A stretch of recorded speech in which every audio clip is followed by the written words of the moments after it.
The cult's chosen. The engine coughs twice and dies. Silence drops hard, thick enough to hear the tick of cooling metal. Dusk spreads a bruise across the sky. The air smells faintly of burnt rubber and something colder, like ash after rain. Maya kicks the glove box and leans on the dash. Perfect. Middle of nowhere. Ethan pops his belt and pulls the hood release. Give me a minute. Ryan lifts his phone to the windshield like an offering. 0 bars. I didn't even know 0 had degrees. I open my door and step into the slow hush. Gravel crunches under my shoes. Wind moves over the fields and slips through the trees with a soft hiss. The road ahead is a black ribbon, vanishing into a stand of oaks. A moth spirals through the heated air and ticks against the glass. Smell that? I ask. Burnt hopes and dreams. Maya. More like ash, I say. Ethan props the hood and leans in. His movements are steady, patient. Ryan mutters something about cursed playlists and banjos and gets a weak laugh out of Maya. I stand there and let the wrongness settle inside my ribs. It doesn't feel like a normal breakdown. It feels placed. A half-buried wooden sign leans in the ditch. I brush away weeds until the flaked paint reads, Gray Haven. Under it, in smaller letters, where the sun always rises. Town up ahead, I call. Gray Haven, that way. Ethan pulls back, wipes his hands on a rag. Battery's fine, belt's fine, nothing obvious. So we walk. Maya. How far, Ryan? Close enough for hope, I say. Far enough for blisters. We lock the car on instinct and set off. Under the trees the light thins, going green and gray. Our footfalls sound too loud. No other cars, no bird song, just wind and the soft rattle of leaves. We keep our voices small, because anything louder feels like it would wake something. Next time we stop at the creepy gas station with the clown mural. Ryan. At least clowns have Wi-Fi. You volunteer to talk to the clown, Maya. I'll write him a Yelp review. Ethan glances back at me. You okay? Ask me when there are walls. You and your locks. They tell the truth, I say, open or closed. The trees fall away as the road curves, and Greyhaven appears, neat as a postcard. A string of wooden storefronts, a white church, porches with rocking chairs, lamplight coming up in a soft stagger. A couple of trucks sit nose in along the curb. People on porches watch us arrive. Smiles lift, polite and smooth, and hold a second too long. Every chest bears the same pendant, a circle cut by a vertical line, a split sun. Matching jewelry, Maya under her breath. Cult chic.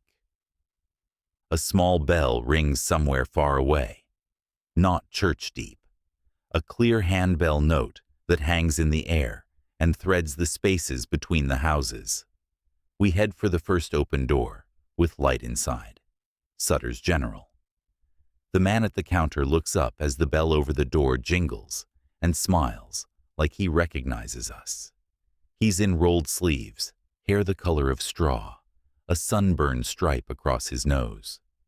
The split sun rests bright against his collarbone. Evening, he says. Travelers. Our car died a couple miles back, Ethan. Is there a mechanic who could take a look in the morning? Rex, the man says, tipping his chin toward the end of the street. Across from the feed store. He'll set you right. He reaches under the counter and sets a small paper bag on top. Chocolate drops. Welcome to Greyhaven. Meetings at dusk. He nods to a notice pinned to a corkboard. Cream card. Clean font. The Gathering. Is it a town hall thing, Ryan? A welcome, the man says. We like to be neighborly. We also like to be horizontal, Maya. Is there a motel? Whitlow House, he says at once. End of the street, up the rise. Mrs. Whitlow keeps good linens. We didn't say we need a bed. Maya. You do, he says like it's weather. Rex will find your car at first light. First light, I repeat. Where the sun always rises, the man says, and the smile holds. We step back into the street. The air carries a thread of juniper under the ash. A woman waters petunias without looking at them. Her eyes track us, and her smile sits on her face like a fixed ornament. The lamp beside her door wears a etched glass shade with the split sun. On the next porch, two men in work boots share a soda and don't speak. They nod in the same slow rhythm as we pass. Anyone else feel like we came in late to a movie, Ryan? Like everyone already knows their lines. Don't feed it, Maya. But she keeps glancing at the windows. Curtains twitch, settle, twitch. Whitlow House sits where the road begins to climb. Dark green paint with white trim. A porch deep enough for sleeping. Lamps glow behind lace curtains, soft as afternoon. The door opens before we touch it. A silver-haired woman steps into the frame as if she has perfect timing with strangers. Her posture is straight, her smile polished as a mirror. A split sun pendant catches the light at her throat. You must be our travelers, she says. I'm Mrs. Whitlow. Come in, loves. You look weary. Thank you, Ethan. We can pay, I add. You'll insult me if you try, she says warmly. Eliza. A young woman appears with a dish towel. She's my age, maybe a little older, hair pinned up carelessly, eyes quick and darting. Her gaze brushes our faces and flinches away like fingers from a hot pan. Her neck is bare, where a pendant tan line fades. Rooms are ready, she says softly. Rex is still at the yard, Mrs. Whitlow asks her. Until 8. Good, Mrs. Whitlow says, moving already. But first you'll eat. No one thinks straight on an empty stomach. The foyer smells like lemon polish and something woodsy and sweet. Juniper. We follow her through a parlor with a piano and into a long dining room, where a table set for 8 waits under a pressed linen runner. People stand when we enter. Smiles appear in gentle waves and hang, pleasant and fixed. 2 older couples, a young man in a crisp white shirt with a gold split sun at the collar, and a man in a dark suit who radiates the kind of calm that makes you sit up straighter without thinking about it. Welcome, he says. I'm Pastor Grigg. You've arrived between days. Fortunate. Between days, Ryan whispers to the napkin he's twisting. Between casserole and pie, Maya, my favorite. We take our seats, hands fold, heads bow. Pastor Grigg looks around the table with a soft pride. We are grateful for food, he says, for shelter, for travelers always. The room draws in a shared breath. Then the sound begins. Not prayer. A slow chant, gentle and even, like water passing over stones. The words are hard to hold, slipping loose as soon as I catch them. The rhythm sinks under my skin and makes my heart want to match it. I look at Ethan. He holds still, fork hovering.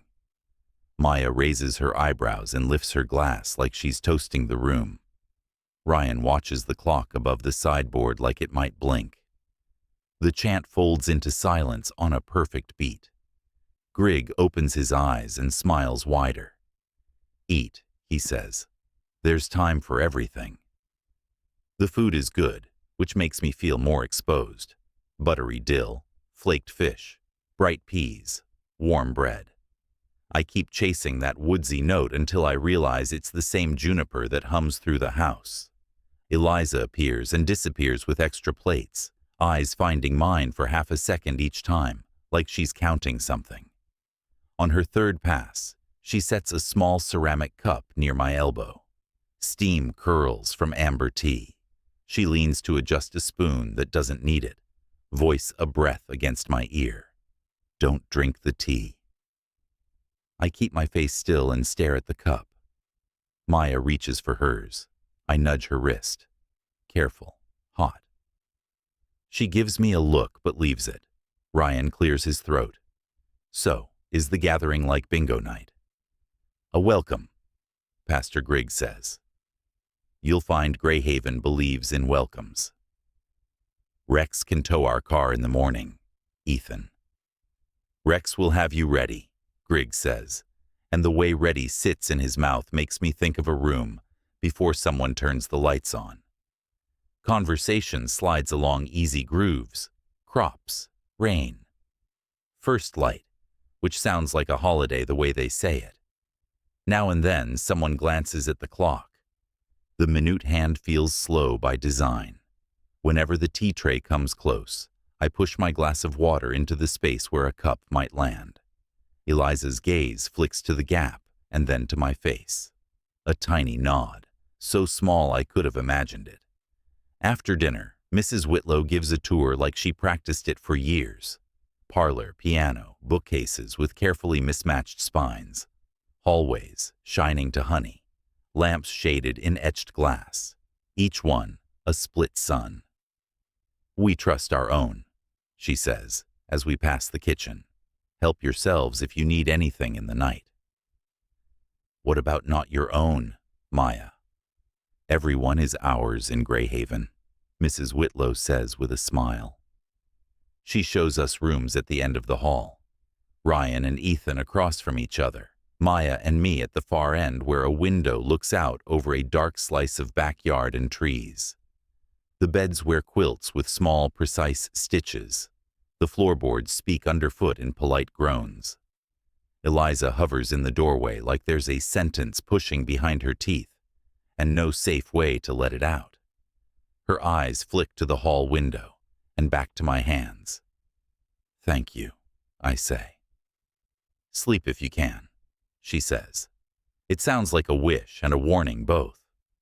Ethan knocks 20 minutes later. Rex will go out first thing. If it won't start, he'll tow. First light, I repeat. That's what he said. Ryan leans in the doorframe, damp hair, towel around his neck. Fun discovery. All the clocks are 10 minutes slow, which is either a cute small-town quirk or a portal to clown hell. Stop, I say, but the laugh slips out anyway. He grins like he won. We try the kitchen. The back door has 3 bolts. 2 are slid. The third sits high. We look at each other, then at the neat rows of unlabeled tins. I crack one and sniff. Juniper again. The kettle shines. The counters gleam. Everything hums with a tidy energy that feels like an expectation more than hospitality. Everything here is steeped in the forest, Maya. Tea of the trees, delicious. Don't drink it, I say. Wasn't planning to, she says, and shuts the tin like she trapped a bee. We bring water back to our room, leave the window open 2 inches, and sit with shoes off, like that could make us belong to the space a little. The air that drifts in smells faintly of cold soil and wood smoke that isn't there. I try to think ordinary thoughts, cling to them. Sandwiches tomorrow, a highway, sun on the windshield. The thoughts slide. What sticks instead are small details I didn't realize I was saving. The store clerk knowing where we'd stay. The soft chant opening into silence like a practiced door. The pendants repeating through the town like a pattern printed over the people. Okay, Maya says. Weird, yeah, but we get up, find Rex, fix the car, wave goodbye to the cult choir. End of story. End of story, I echo. Because sometimes you give the line the shape you need it to have. We drift toward bed one by one. Ryan whistles through his shower like a tune that can't settle on itself. Ethan checks locks and watches like a man whose job it is to believe in practical solutions. Maya opens the closet, peeks in, laughs. Doilies on the hangers. Vintage murder. Stop, I say. Mysterious disappearance. She upgrades and flips off the lamp. The house breathes and shifts like something settling into sleep. Somewhere a pipe ticks. A floorboard eases. I close my eyes and hover on that bright rim before sleep, where thoughts get thin. A footstep pops a board outside our door hard enough to cut clean through the drift. I hold my breath. Another step. Soft, careful, the weight of a body I can feel through the wood. Maya's breath goes tight. The handle turns a fraction of an inch and stops against the lock. It waits. The waiting is worse than a jiggle. It carries patience like a tool. Across the hall, another handle ticks. A pause. The small press of flesh and metal. Both release in the same quiet second. The steps move on, disappearing down the hall. The sound of someone who knows where the boards complain and where they don't. Someone tried it. Maya whispers in the dark. I know. She crosses to the window, fingers on the latch. A lock won't do much if they want in. It stops the first idea, I say. Sometimes that's enough. A bell rings outside. High, silver. It floats and hangs and doesn't know where to land. Another answers farther away, softer, as if behind glass. A third drifts in from the fields. The notes space themselves like footprints across the dark. Under them, a low hum builds, the sound of breath gathered before it chooses words. I can't tell if it's under the floor, in the walls, or behind my breastbone. You hear that, Maya? Yeah. It feels like a cue. It does. The hall light flickers once, twice, and steadies. I lift the window a little more. Cold air pushes a clean line across my face. Beyond the fence, the yard slants down into a thin border of trees. The sky above them is a pale gray that holds on to daylight's memory. For a long second, there's nothing but the shape of trunks and the uneven black of branches. Then figures step forward out of the tree line and stop just inside the shadows. Hoods pull the night over heads tilted like listeners. Lanterns sit at their feet, glass dark. No one moves. That stasis is a message. We are here, it says. We can wait. A hand in the deeper dark lifts and drops. One lantern coughs into light. The glow paints coat hems, the pale slice of a hand, the glint of a pendant. The same split sun stamped over and over on every chest we've seen today. Another lantern blooms. A third. The tree line blinks awake in slow, practiced sequence. Maya's fingers find my arm and clamp. No. The bells go quiet, as if the last note decided it had done its work. The hum under the floor seems to deepen, faint but present, like a wall far away holding a conversation. Footsteps again in the hall. They stop right outside our door and hold. The old wood carries the weight like a heartbeat. I lean to the keyhole because my body insists. Dim gold from the hall lamp washes the world. Something darker interrupts the edge of it, as if a shoulder leans against the door and listens. Another bell answers, nearer, inside the house or under the stairs. The sound threads my bones. The hand releases the handle at last. The steps withdraw. A door opens at the far end of the hall and closes without a latch click. I close the window halfway and back away. Outside, the lanterns burn low. The figures don't retreat. They wait with the patience of people who know the middle of a ritual and the end. The yard holds its breath. The trees hold theirs. The house seems to lean a little, listening. Tomorrow, Maya whispers, as if the word could be a spell. First light. Rex. We leave. Tomorrow, I say. and taste how thin the word is. I lie down but keep my eyes open. The dark feels crowded. The mark at the base of my throat, the soft hollow where a pendant would rest, aches as if something warm has been set there. A moth knocks the glass. A pipe ticks like a metronome, measuring the pause between acts. If I listen too hard, I can almost hear the shape of voices downstairs, breath moving in unison. Not words, not yet. The kind of sound a room makes when it knows you're awake. Through the thin gap of the curtains, beyond the porch and the fence and the crease of backyard, lanterns keep their patient glow where the woods begin. They are points on a map I don't want to know, drawing a line toward us as clear as a finger. I breathe slow, measure the seconds, watch the hinge of night. The bells don't ring again, but I can still feel the last note. It lays across my skin like a thread, light and unbreakable, and in that quiet, a simple, clean truth sits down beside me and does not move. We were not lost. We were expected. Morning comes gray and thin, like the house is letting light in on trial. The smell of lemon polish gets there first. I lie still and listen for bells. Only the tick of pipes and a bird arguing with itself in the eaves. The air on my face is cool from the window we left cracked. Maya rolls onto an elbow and looks at me through her hair. Tell me we dreamed all of it. I wish. Then we move. Food, Rex, car, gone. We meet Ryan in the hall with his shirt inside out and a face that says he slept with both eyes open. Ethan checks his watch and the door latch in the same gesture like one might fix the other. The kitchen hums with a radio voice reading farm prices. Eliza stands at the stove, frying eggs. Mrs. Whitlow faces the window like she's watching the yard for a sunrise, only she can see. Good morning, she says without turning. Hungry, I hope. Big day.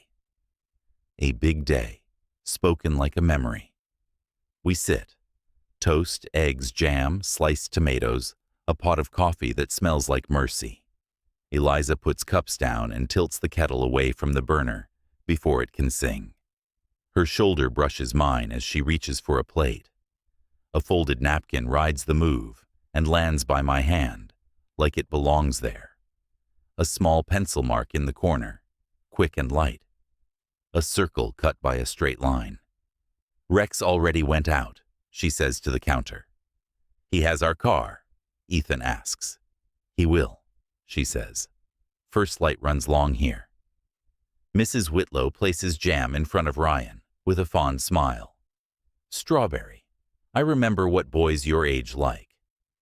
You remember wrong, he mutters, but he eats all the same. The coffee helps me pretend my body belongs to me. Eliza refills without looking at me, not once, not even when the tin of loose leaves breathes its forest smell from the stove. After breakfast, we step onto the porch, and small-town daylight tries to make us believe it. The yard looks ordinary. Laundry lines. A rake leaned against a fence. The dew glitters where the sun hits and stays shadow wet where it doesn't. People move along the street with that safe morning rhythm. A dog bleeds into sunlight on a porch and doesn't lift its head. Everything says calm. My skin says otherwise. We follow the street to the mechanic. Greyhaven is prettier than it should be, like it knows how it looks from a distance. Fresh paint, swept steps, pansies like little faces in window boxes. Everyone still wears the split sun. Their smiles look lighter now, but the timing hasn't changed. Heads lift when we pass. Nods happen in a slow echo. A bell chimes somewhere I cannot find. 3 notes. Pause. 1. Pause. 3 again. The pattern sticks like burrs. Rex's yard is a corrugated building, a trailer for an office, a tow truck with its hood open as if it's thinking. A camera hangs under the eave in a metal housing and faces nowhere. As we cross the gravel, the lens whirs and pivots with an insect sound and points at me. It stays there as Ethan passes. It stays there as Maya raises her hand and almost waves. It watches my face until my ears burn. Rex comes out wiping his hands. Compact, late 50s, clean nails for a man who lives in Greece. His pendant is scratched. His smile is easy in a way that makes me want to trust it. I don't. "Morning," he says. "You're the stranded." "Down by the oak turn, Ethan." "Know it," Rex says. "We'll fetch her. You'll be ready for the gathering tonight." He says it like a forecast.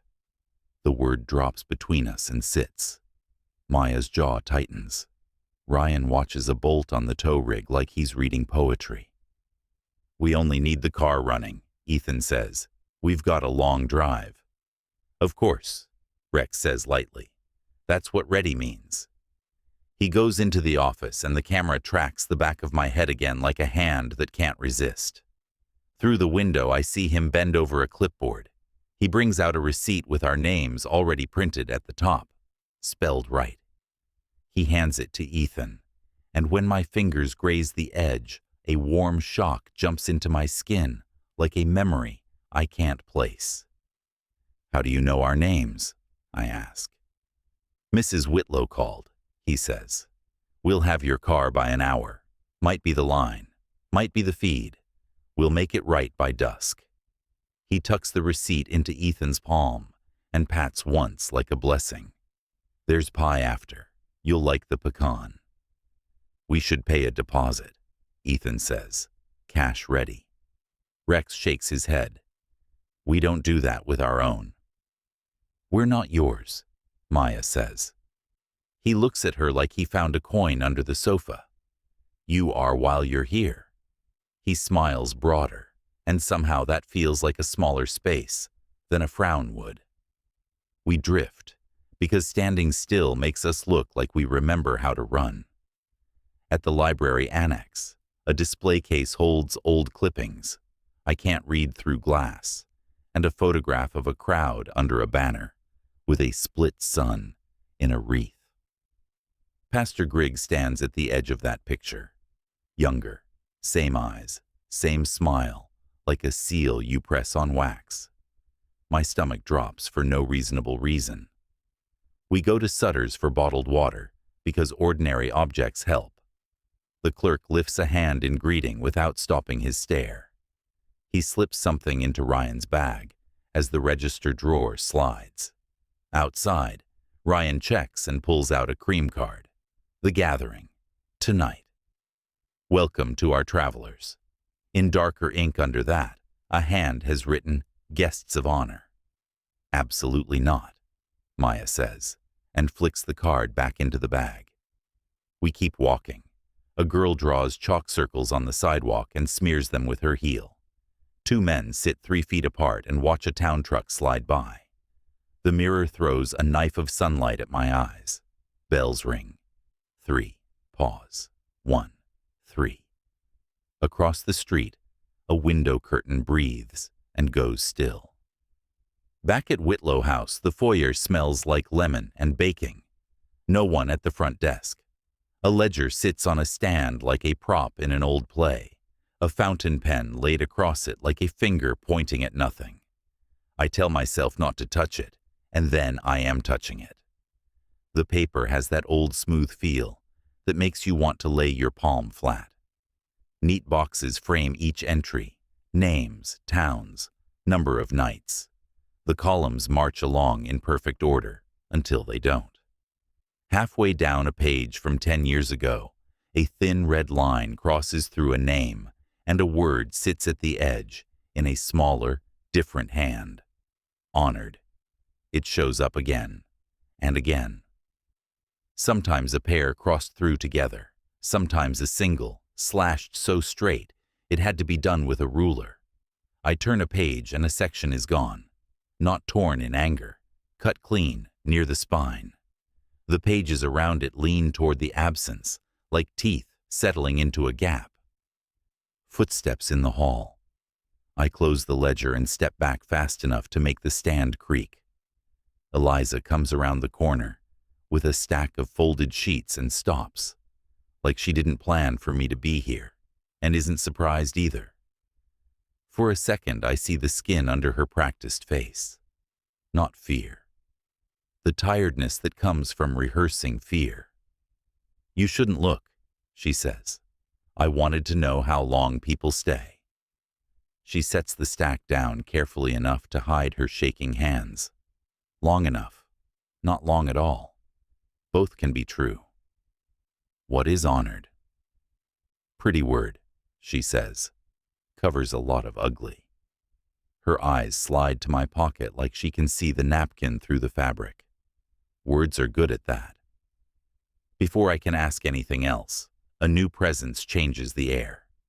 Mrs. Whitlow glides in with the timing of someone who knows every sound this house makes. Her smile lands on me. "There you are," she says. "We thought a picnic would do you. The light is beautiful today." "We're going to check on the car," Ethan says from the doorway, voice even in the way it gets when he's lowering the temperature on a situation. "Rex will bring it," she says. "You'll have everything you need for the evening." "We don't plan to attend," I say. "You'll change your mind," she says sweetly. And somehow, that isn't a prediction. It's a schedule. We eat sandwiches on the porch because fighting every small thing is a way to burn yourself down before the big thing even starts. The bread is good. The ham has that cured sweetness that feels like Sunday if you grew up with that kind of kitchen. Eliza brings lemonade and replaces the pitcher before we finish the first. She doesn't look up. The breeze lifts the napkin in my lap like a question. Bells sound again. 3. Pause. 1. 3. I count without meaning to, and when I look up, a woman across the street stops sweeping the feed store steps and watches us like she just remembered the name of a song. Then she goes back to sweeping as if a string pulled her. Mid-afternoon, the tow truck rounds the corner with our car riding behind it like a tired animal. Rex lowers it to the curb and hands Ethan a key that isn't ours.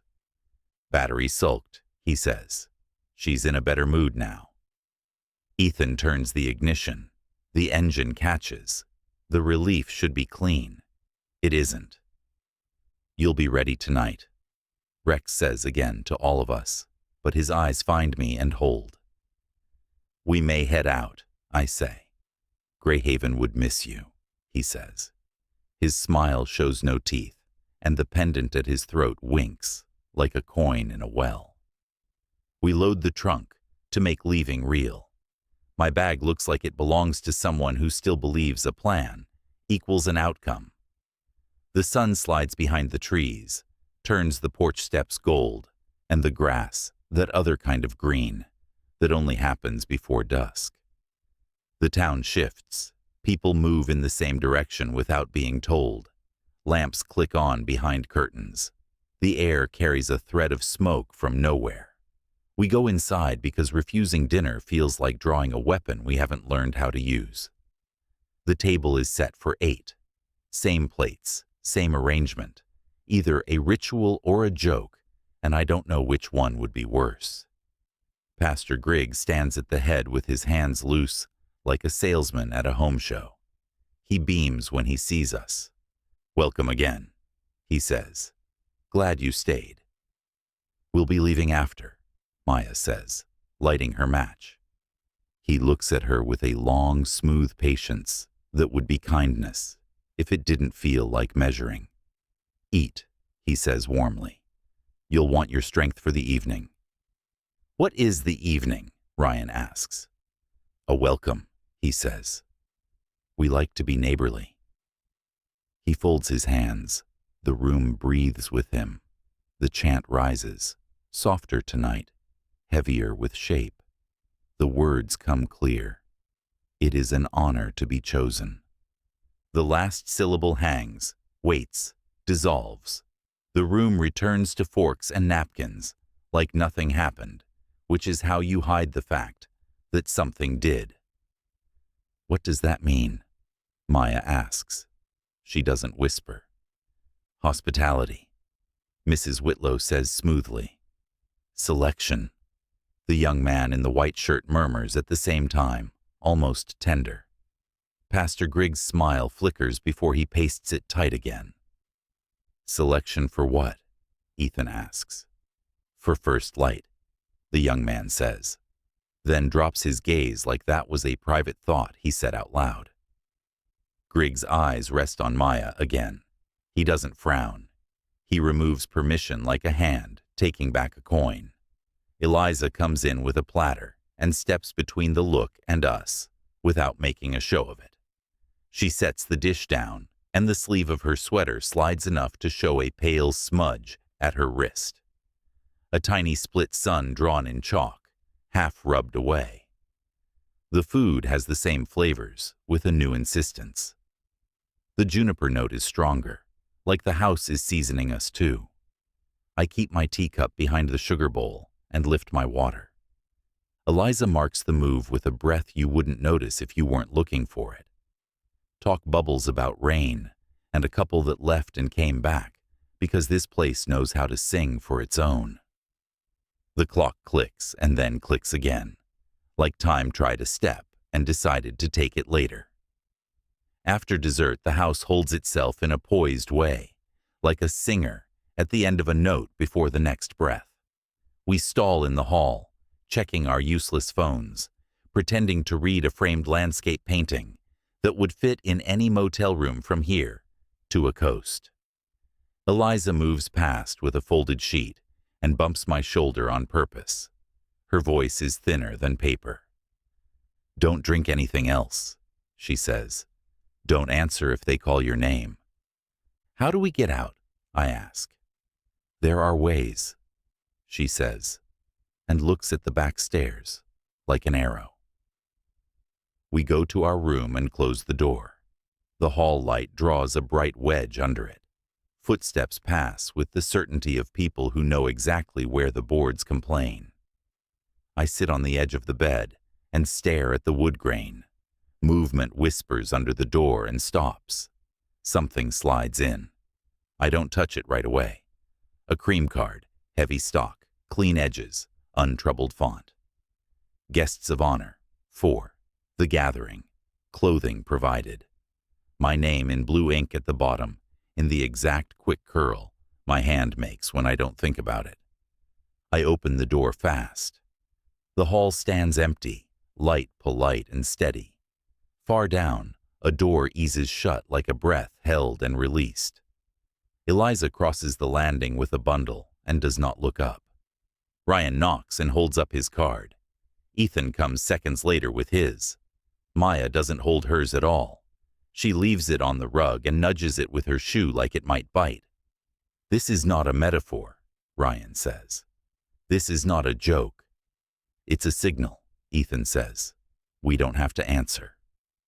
I flip my card over and back. The paper warms against my skin, as if held by someone else a moment ago. I want to tear it. I don't. Some part of me knows the message would exist in pieces just as well as in one. Downstairs, voices rise in a low hum until they find a pitch and hold it like a wire strung tight. Bells chime once, far away, then near, then under the floor. The pattern sets itself in my chest. The house listens. The town breathes. I tuck the card into my pocket beside the pencil-marked napkin, because collecting the things that try to name me feels like the only power left. The hallway light flickers and steadies. A hand stops outside our door and doesn't knock. The handle doesn't turn. Whoever stands there waits long enough to make the air thin. Then the steps move on. Maya looks at me. If they call me by name, I won't answer. You won't, I say. Ryan sits on the bed and scrubs both hands over his face. We're not staying for this. We'll try the back stairs when it's loud, Ethan says. Keep close. Don't split. Outside, somewhere in the dark behind the porch and the fence and the yard. A bell gives one small, precise note. The sound threads the bones of the house and lands in the soft hollow, at the base of my throat, where a pendant would sit if I wore one. I press my fingers there and feel my pulse answer. The card in my pocket feels heavier than paper. The name at the bottom feels like a door not yet opened, and somehow already unlocked. We waited for the noise to swell. It did. A low hum at first, then voices shaping it, a note held too long. The sound ran up the studs and into my teeth. Every instinct said move, but we held still because stillness can pass for obedience if anyone is watching. Maya pressed her ear to the door. Ryan sat on the bed with his hands tented, not praying, just trying to keep them from shaking. Ethan watched the hall through the peephole, jaw set.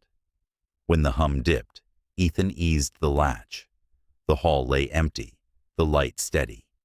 He nodded. We slipped out, 4 in a line, aiming for the back stairs the way Eliza had flicked her eyes. At the landing, the house changed temperature. Cooler air rose from below, with a wet stone smell. The stairwell bulbs glowed dimmer, as if they'd agreed to be half bright tonight. Ethan put 2 fingers on the rail and started down. We followed close enough that our shoulders brushed. Halfway, new scent braided into the air. Juniper, pine, a river-cold edge. A door waited on the next landing with a chain draped over its latch like jewelry. The chain was new. The iron latch was not. A bolt sat above it, too high to reach without a chair we didn't have. Ethan touched the chain and looked at me. Maya lifted her chin toward the bolt. Ryan breathed slow, counting under his breath. Voices swelled from below, not words yet, just the shape of them.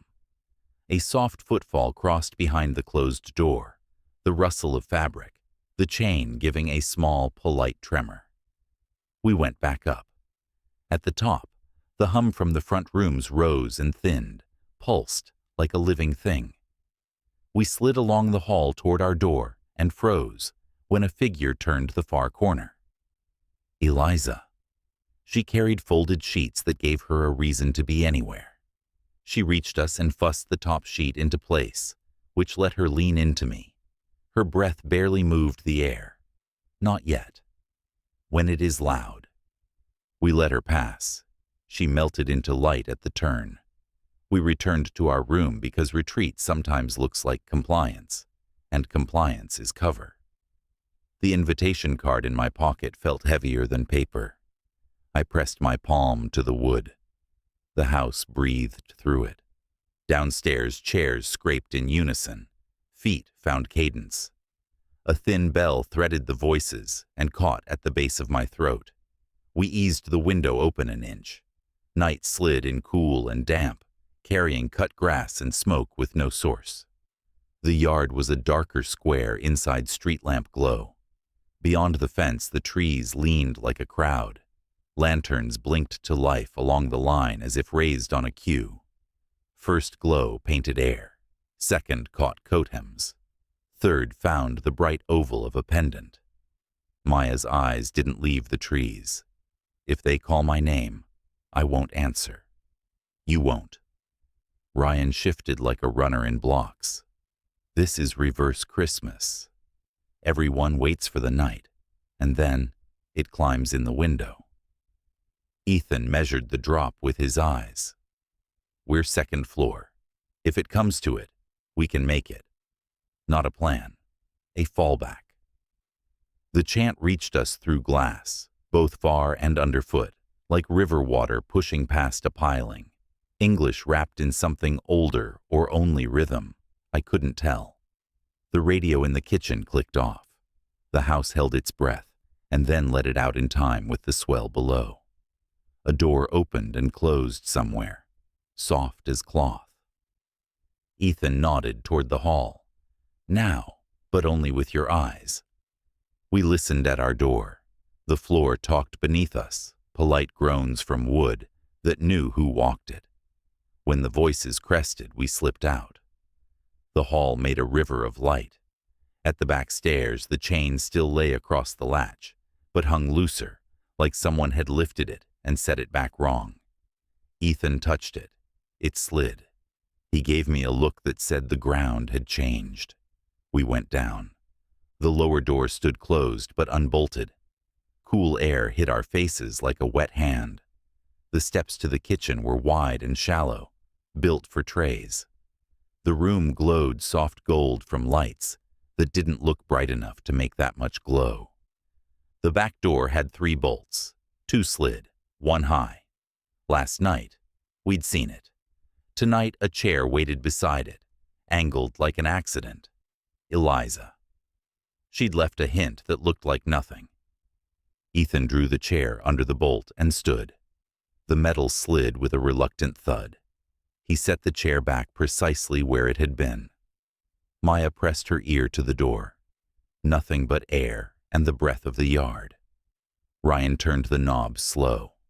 The door gave an inch, then 3, then enough to slip through sideways. Cold wrapped our ankles. The yard spread gray and damp. A single porch light next door made a puddle on the grass. We moved along the fence where shadow lay deepest, shoulders collecting splinters.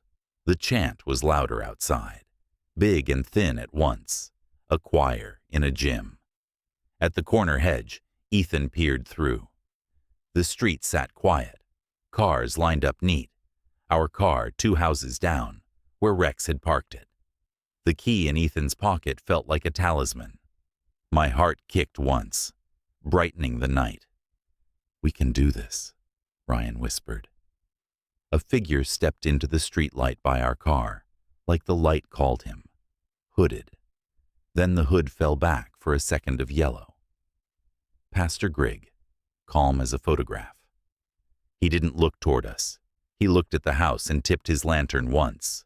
A second lantern answered from the other side of the street.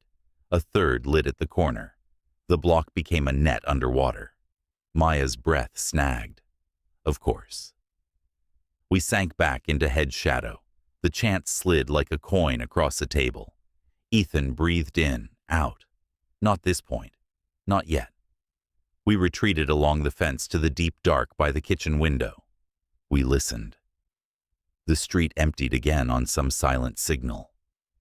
The lantern by our car lowered and moved on. The others followed, polite stars on a path. We took the gate.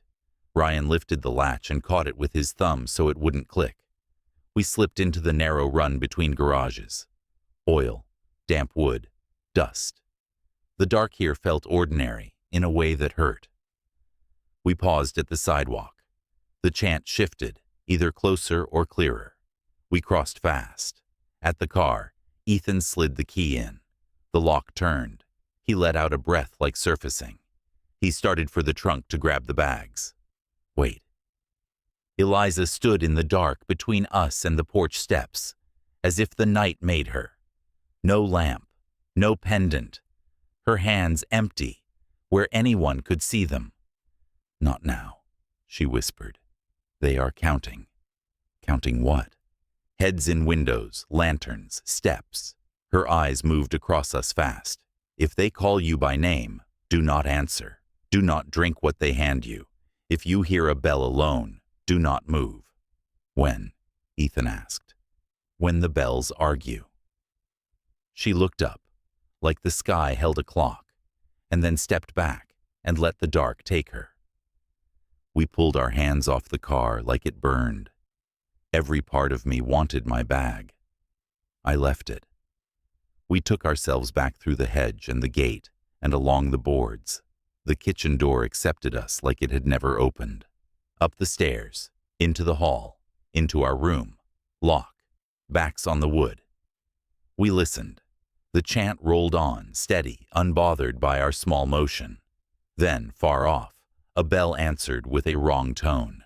Another, closer, not matching. Bells arguing. 2 seconds, maybe 3. Then the notes folded back into the river. Maya's mouth twitched. That sounded like a fight. It was something, Ethan said. I lifted the window. Cold licked my face. 2 lanterns at the tree line winked out and returned. A test, or a call. I couldn't tell which. Time dragged its feet. The dresser clock clicked to the next minute and then clicked back, like it regretted it. We moved inside our bodies and tried to stay small. Ryan paced once and stopped. Ethan watched the shadow under the door. Maya counted cracks in the ceiling and breathed like she was training her lungs to obey. The tap at the window was soft, precise. A fingernail on glass. We froze. The tap came again. I moved to the side and lifted the curtain an inch. No face, no hand.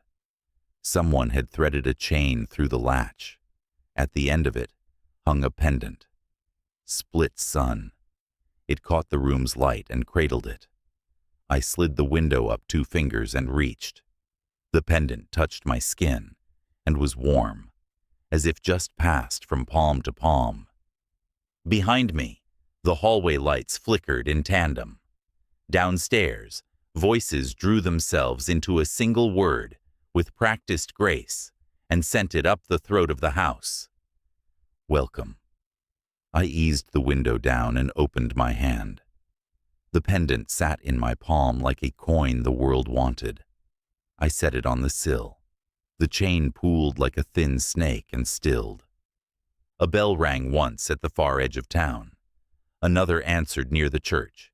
A third sounded in the yard, high and lonely, and my name rose in my head like a thought that wasn't mine.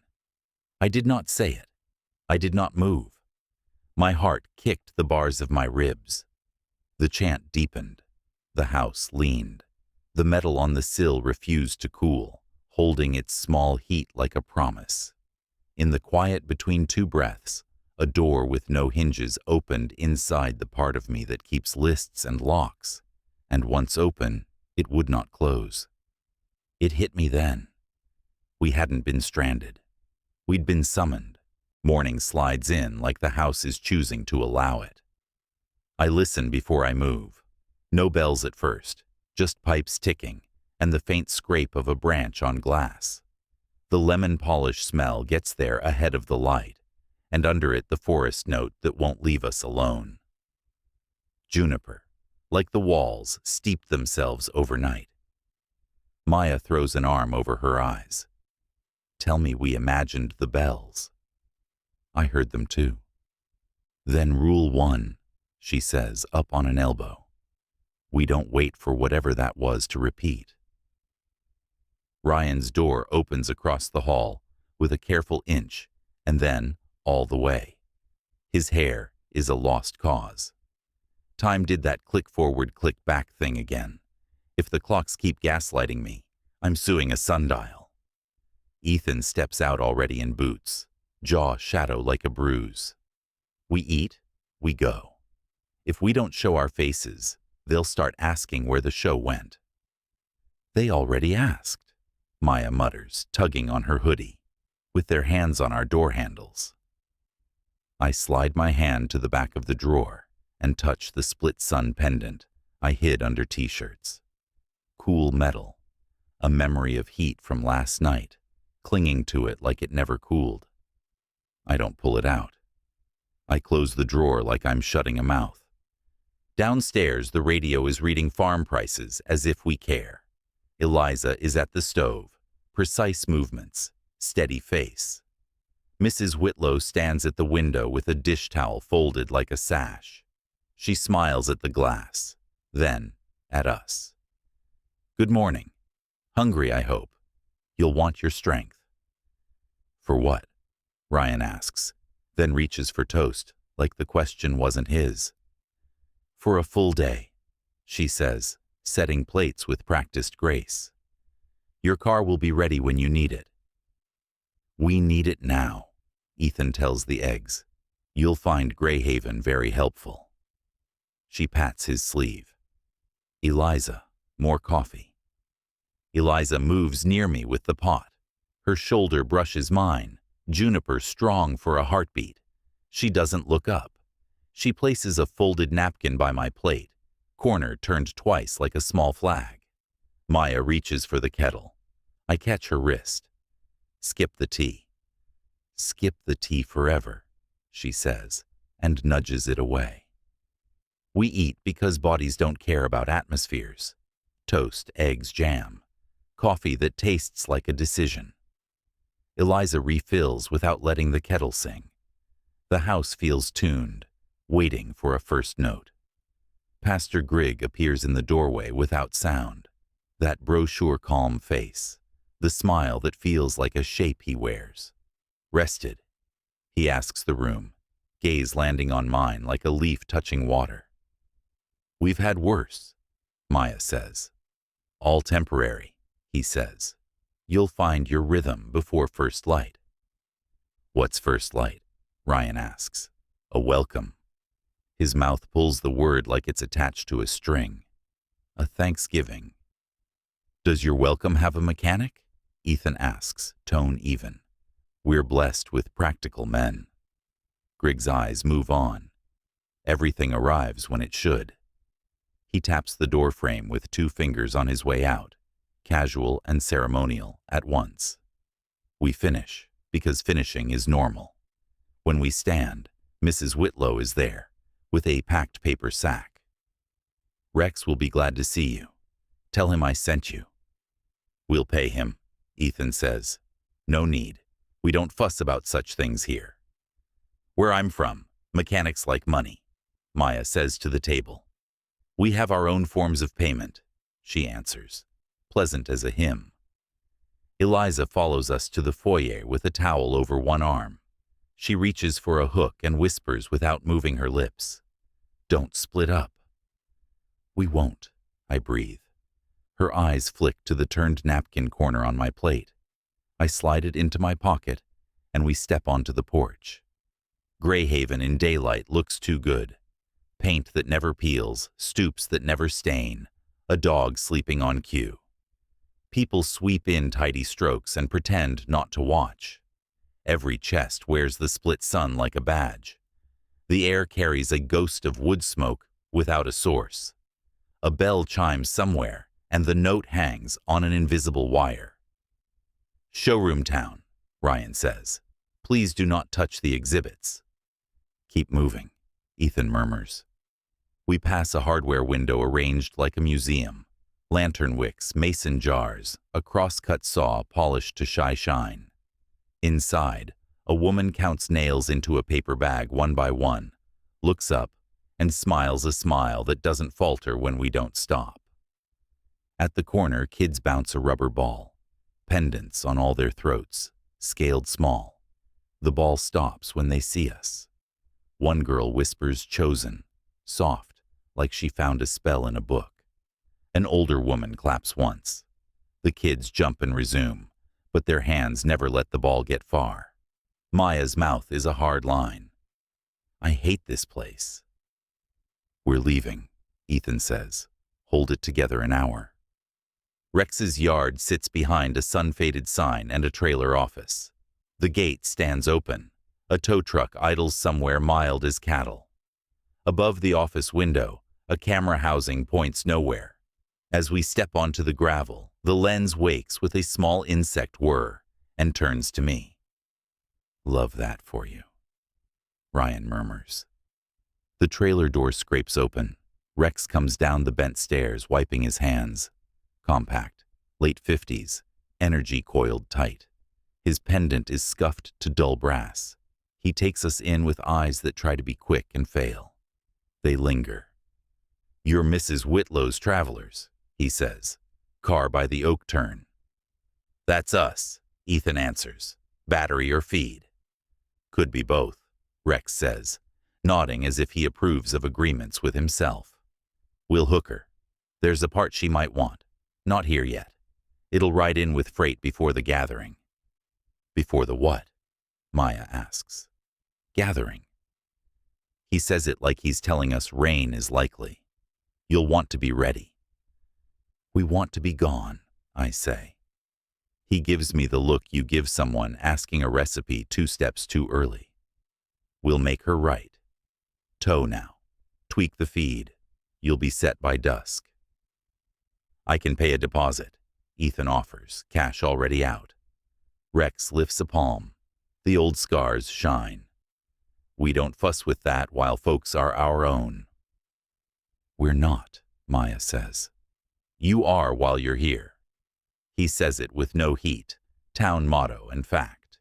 He reaches back inside and returns with a clipboard.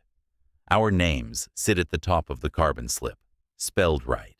The last curl of my E exactly like my hand, when I move fast. Ryan barks out a laugh he doesn't mean. Fun printer. Good pen, Rex says. He looks at me once, like the camera looked. Back in an hour, maybe less.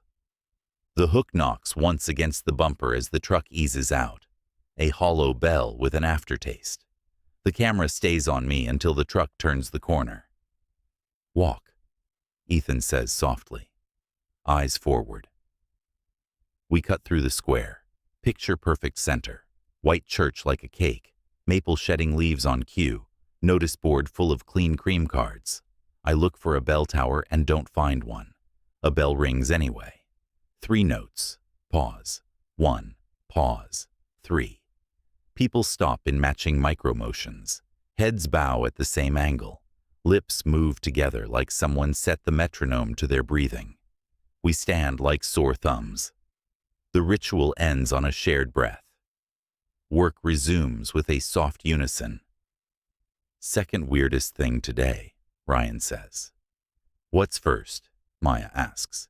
You not swearing for 60 seconds? Shut up. Save it, I tell them. We'll need the oxygen. Sutter's general nods at us as we pass. The clerk's smile doesn't change shape. Across the street, a man in coveralls pauses mid-push on a hand truck and lets us pass like he's waiting for his cue. His mouth moves around a word that looks like honor. Fields begin where the last porch ends. The road narrows, ditches open their mouths. Beyond them, the corn stubble makes clean rows toward a wall of trees. The land slightly bowls. I can feel it in my knees. Walking out is a long ask, Ryan says. I'm not saying no. I'm saying my ankles will file a complaint. The woods will funnel us, Ethan says. He traces air with his finger. Poles run toward the town. We follow them. We circle back. We can cut fence, find a utility path, Maya says. Every town has service lines. And then, Ethan asks, not unkind. We hit the next place where the pendants are cut into moons. How do we know where this ends? You're building a cage out of logic, Ryan tells him. It's very sturdy, very handsome, terrible for leaving. Plan beats panic, Ethan says. The even tone frays at the edges. 2 boys trundle a wagon loaded with apples across our path. The younger glances up, quick and bright. Are you the guests? He asks the air near my elbow. What guests? Maya replies. The older tips the handle toward the church. Tonight, he says, like the word makes a shape he's practiced. A man steps out of a doorway and lays a hand on the wagon. Keep along, he says to the boys with gentle authority. He lifts his eyes to us and smiles, the long, polite smile. He does not speak to us at all. The pause is his whole sentence. We drift back toward Whitlow House without saying we're doing it. The lamps glow even in late morning, shades etched with split suns that catch the light like it's rehearsed. The boards are warm underfoot. My hand finds the handle without looking. Inside, the foyer is a degree cooler than the street. The big ledger sits on its stand like a patient animal. I don't look at it. My eyes want to. Mrs. Whitlow slides from the parlor with her folded towel. Back so soon, she trills. Restless feet. Rex is towing the car, Ethan says. Said a part is arriving before the gathering. Isn't he a marvel? She answers, placing the towel on the desk, as if that completes a ritual. What time is the gathering? Ryan asks. Dusk, she says, which is not a time so much as a rule. Don't wear your worst clothes. We won't be here, Maya returns. We'll be on a road pointed anywhere else. You'll break my heart. Her smile doesn't falter. We so rarely get travelers between days. Eliza appears on the stairs with an armful of pillowcases. She watches the steps like they could betray her. As she passes me, something thin slides from under the top case and slips into my jacket pocket with the softest whisper. She doesn't stop. She vanishes toward the kitchen. Maya exhales through her nose. That was not subtle. Hungry, Mrs. Whitlow asks the air. We could do a plate. We'll wait, I say. Rex might be quick. Everything in its time, she says, warm enough to thaw a river. On the porch, we sit because sitting with friends on steps is a spell. The sun has the road dust glowing like gold you can scoop.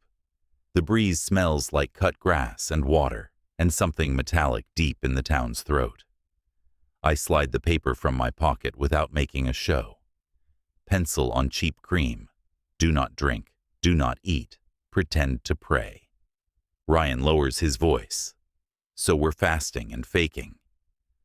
It means they'll watch our plates, Ethan says. And the tea was not a quaint tradition.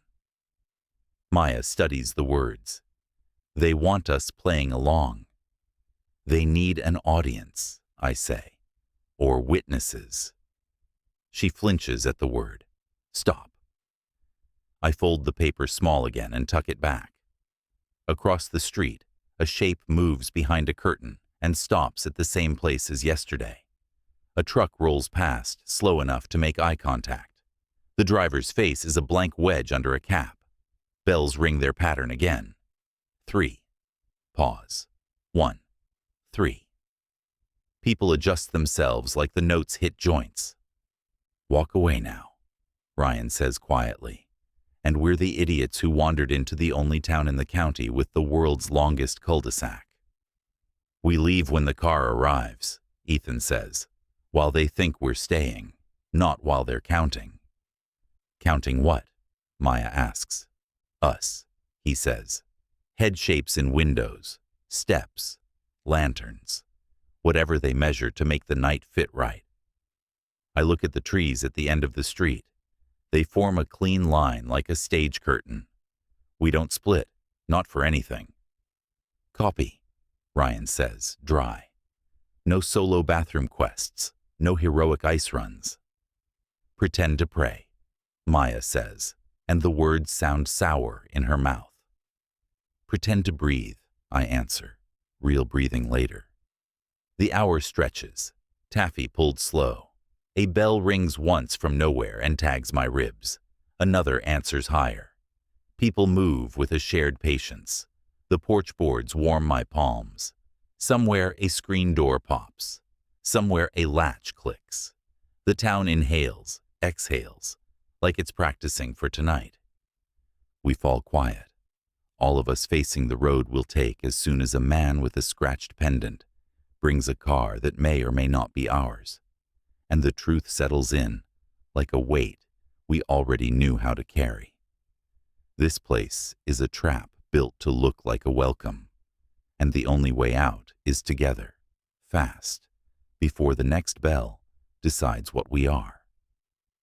The house felt like it exhaled when we stepped back inside. Cooler air wrapped around our ankles. The foyer held that calm that comes right before a performance. Everyone in place, lights at half. Mrs. Whitlow appeared from the parlor with the towel folded into a perfect square, smile already on.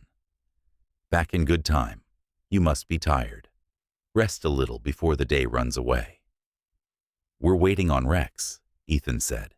He's towing the car. He will, dear, she answered, and the way she said will made it sound like a law. You'll want to be fresh by dusk. What happens at dusk? Ryan asked, aiming for casual and hitting the note just under it. A welcome, she said. It's an honor. Greyhaven keeps its traditions. Which ones? Maya asked. All the right ones, she said brightly, and that was the end of the answers. Go on up. Clean yourselves up. Think pleasant thoughts. We didn't go up. Not yet. The foyer rug held us like a shallow current. I could feel the weight of the folded note in my pocket. I could feel the cool coin of the hidden pendant upstairs, like a magnet pulling through wood. 5 minutes, Ethan said, like he was granting us time we didn't have to ask for. We sat in the parlor because sitting in a room where chairs were put to be sat in made us look like we belonged.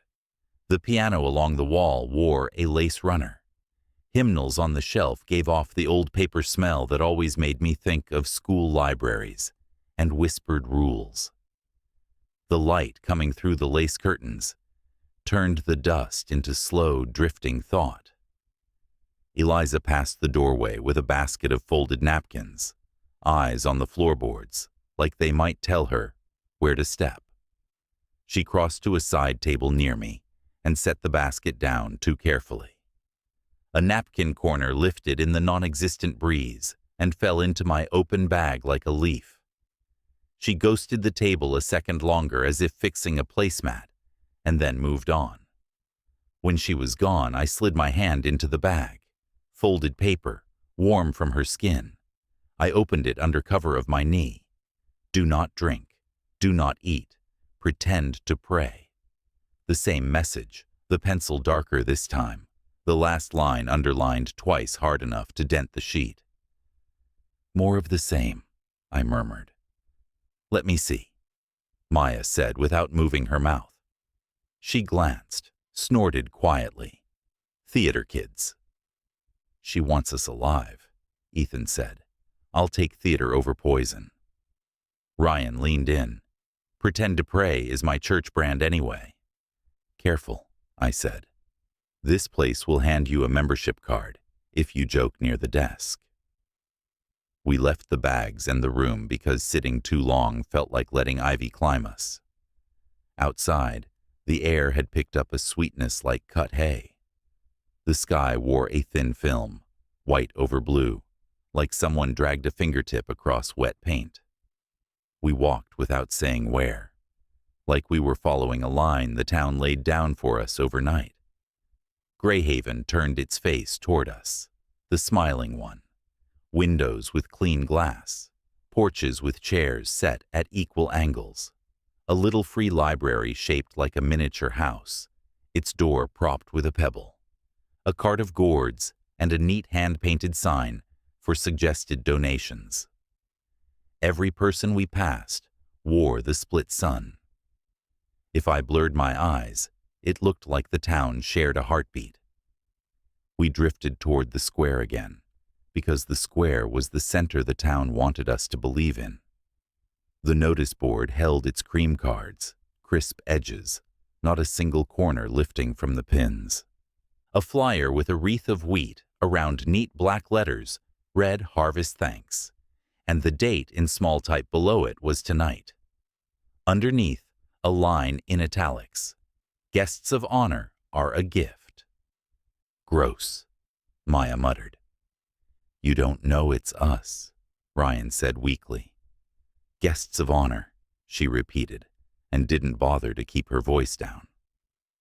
Across the square, the hardware woman from earlier stepped into her doorway and dusted the lintel with a whisk broom like a priestess.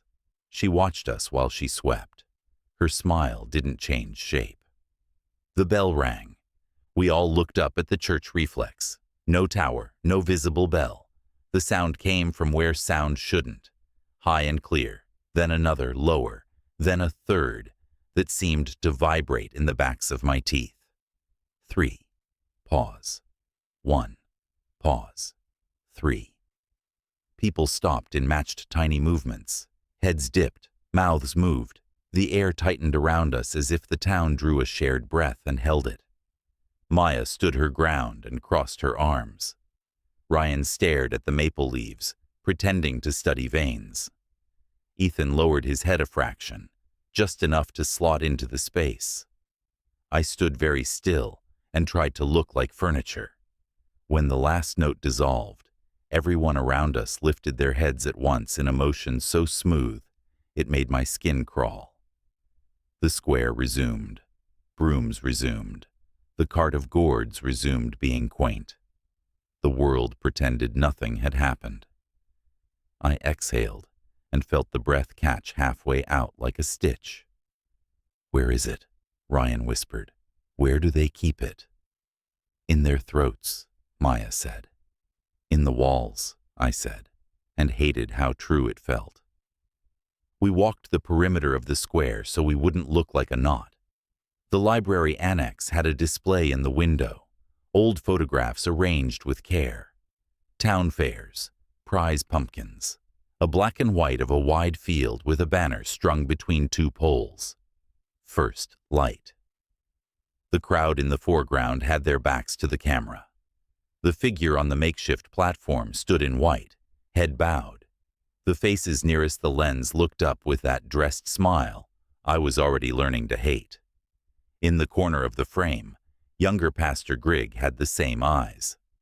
"I hate that he hasn't aged," Ryan said. "He has," Ethan said, "just where you can't see it." A kid with skinned knees ran past, chasing a paper plane. It looped around once and fell at my feet. I bent to pick it up. The paper was cream, heavy, not notebook. The crease was too neat for a child's hand. The plane's nose had a small symbol stamped into it in pale ink. Split sun. The kid stopped 5 feet away and looked at me with a seriousness that didn't belong to his face. "You can keep it," he said. "Thanks." He ran again without trying to catch the second plane that sailed over us. That one landed near Ethan's boot. He didn't pick it up. We cut down a side street to let our nerves walk ahead. The houses grew closer together here, porches almost touching, potted geraniums repeating like a pattern someone printed over the whole row. A woman in an apron leaned on a railing and waved 2 fingers lazily, eyes scanning us top to bottom as if expecting marks. A man in suspenders oiled a hinge and hummed the bell pattern under his breath. "Rex said an hour," Ethan said. "We'll give him the hour." "And if the car shows," Ryan said, "we don't stick around for curtain." "We were never staying for the show," Maya said. "That's the first thing we've agreed on today," I told her. We made ourselves go back to Whitlow House because not being there when a solution arrived felt like daring fate. The lamps in the front windows made late afternoon, even though it wasn't. The smell of lemon met us at the door and wrapped my throat. The ledger sat faithful on its stand. The house looked exactly like it had 2 hours ago, which is how you know a place is lying. Rex's tow truck turned onto the street the minute we stepped inside, as if we were stagehands who had to be off stage for the prop to roll in. We watched through the lace. The hook rattled the same hollow knock against the bumper. He parked at the curb with a competence that made me want to like him. He didn't look up at the windows. He didn't have to. Ethan went out to meet him. We followed to the porch but stopped short of the steps. The engine under our hood looked like ours, and also like any other engine that might be yours if a town wanted it to be. Rex handed Ethan a key that wasn't the one we gave him. "Battery took the sulks," he said. "Feedline wanted attention. She's ready for your evening." "Our evening is not here," Maya said. Rex's eyes softened like he was looking at a child with a fever. "Everything in its time." "We'll test it," Ethan said. "Now." He turned the key. The car made the right sound. Relief should have washed my body. It didn't. It just ran along the edges like cold. "Back in an hour," Rex added cheerfully, "for the potluck." "We're leaving before then," I said. His smile warmed 1 more degree. Everyone says that the first time. He walked to the tow truck like the conversation hadn't been about anything. The camera under his eave pivoted a hair and found me again. I held its stare until it felt like looking into a pupil. "Trunk," Ethan said, voice tight. "Bags, passports, let's go." We loaded fast because fast felt like the only tool left. Maya shoved her duffel like it had offended her. Ryan slid his backpack into the wedge on the right. Careful fingers, quick eyes. I palmed the pendant upstairs in my mind and told it I would not forget it, then let that thought go, because I was not going back into the house. The engine idled with the patient rumble of a thing that believed in itself. Ethan put it in drive and rolled a slow foot to the edge of the curb. Across the street, a woman with a newspaper paused, folded it into thirds, and set it under her arm. She didn't move again. 3 houses down, a man at a mailbox lifted the flag and lowered it again, watching his hand like it wasn't his. 2 kids stopped mid-kick in a game we had seen earlier and stood statue still. The air around us went thin. A bell chimed from nowhere at all. 3 notes. Pause. 1. Pause. 3. Ethan's hands tightened on the wheel. "We can't ram through people." "They're not people," Maya said. "They're scenery." "I'm not running a person," he answered, each word heavy. "Back it up," Ryan said. "We wait. We pick a second the town doesn't own." Ethan eased out of drive. The engine sighed. He killed it. We stepped away from the car like it might bite and followed our own footsteps back to the porch. Mrs. Whitlow waited in the foyer with her folded towel, like she had always been there and had not moved a muscle since we left. "Good," she said. "You'll want a plate before the hour." "We're fine," I said. "Nerves hate an empty stomach," she cooed. "Eliza, dear, set more places." Eliza's eyes flashed once when she turned from the sideboard.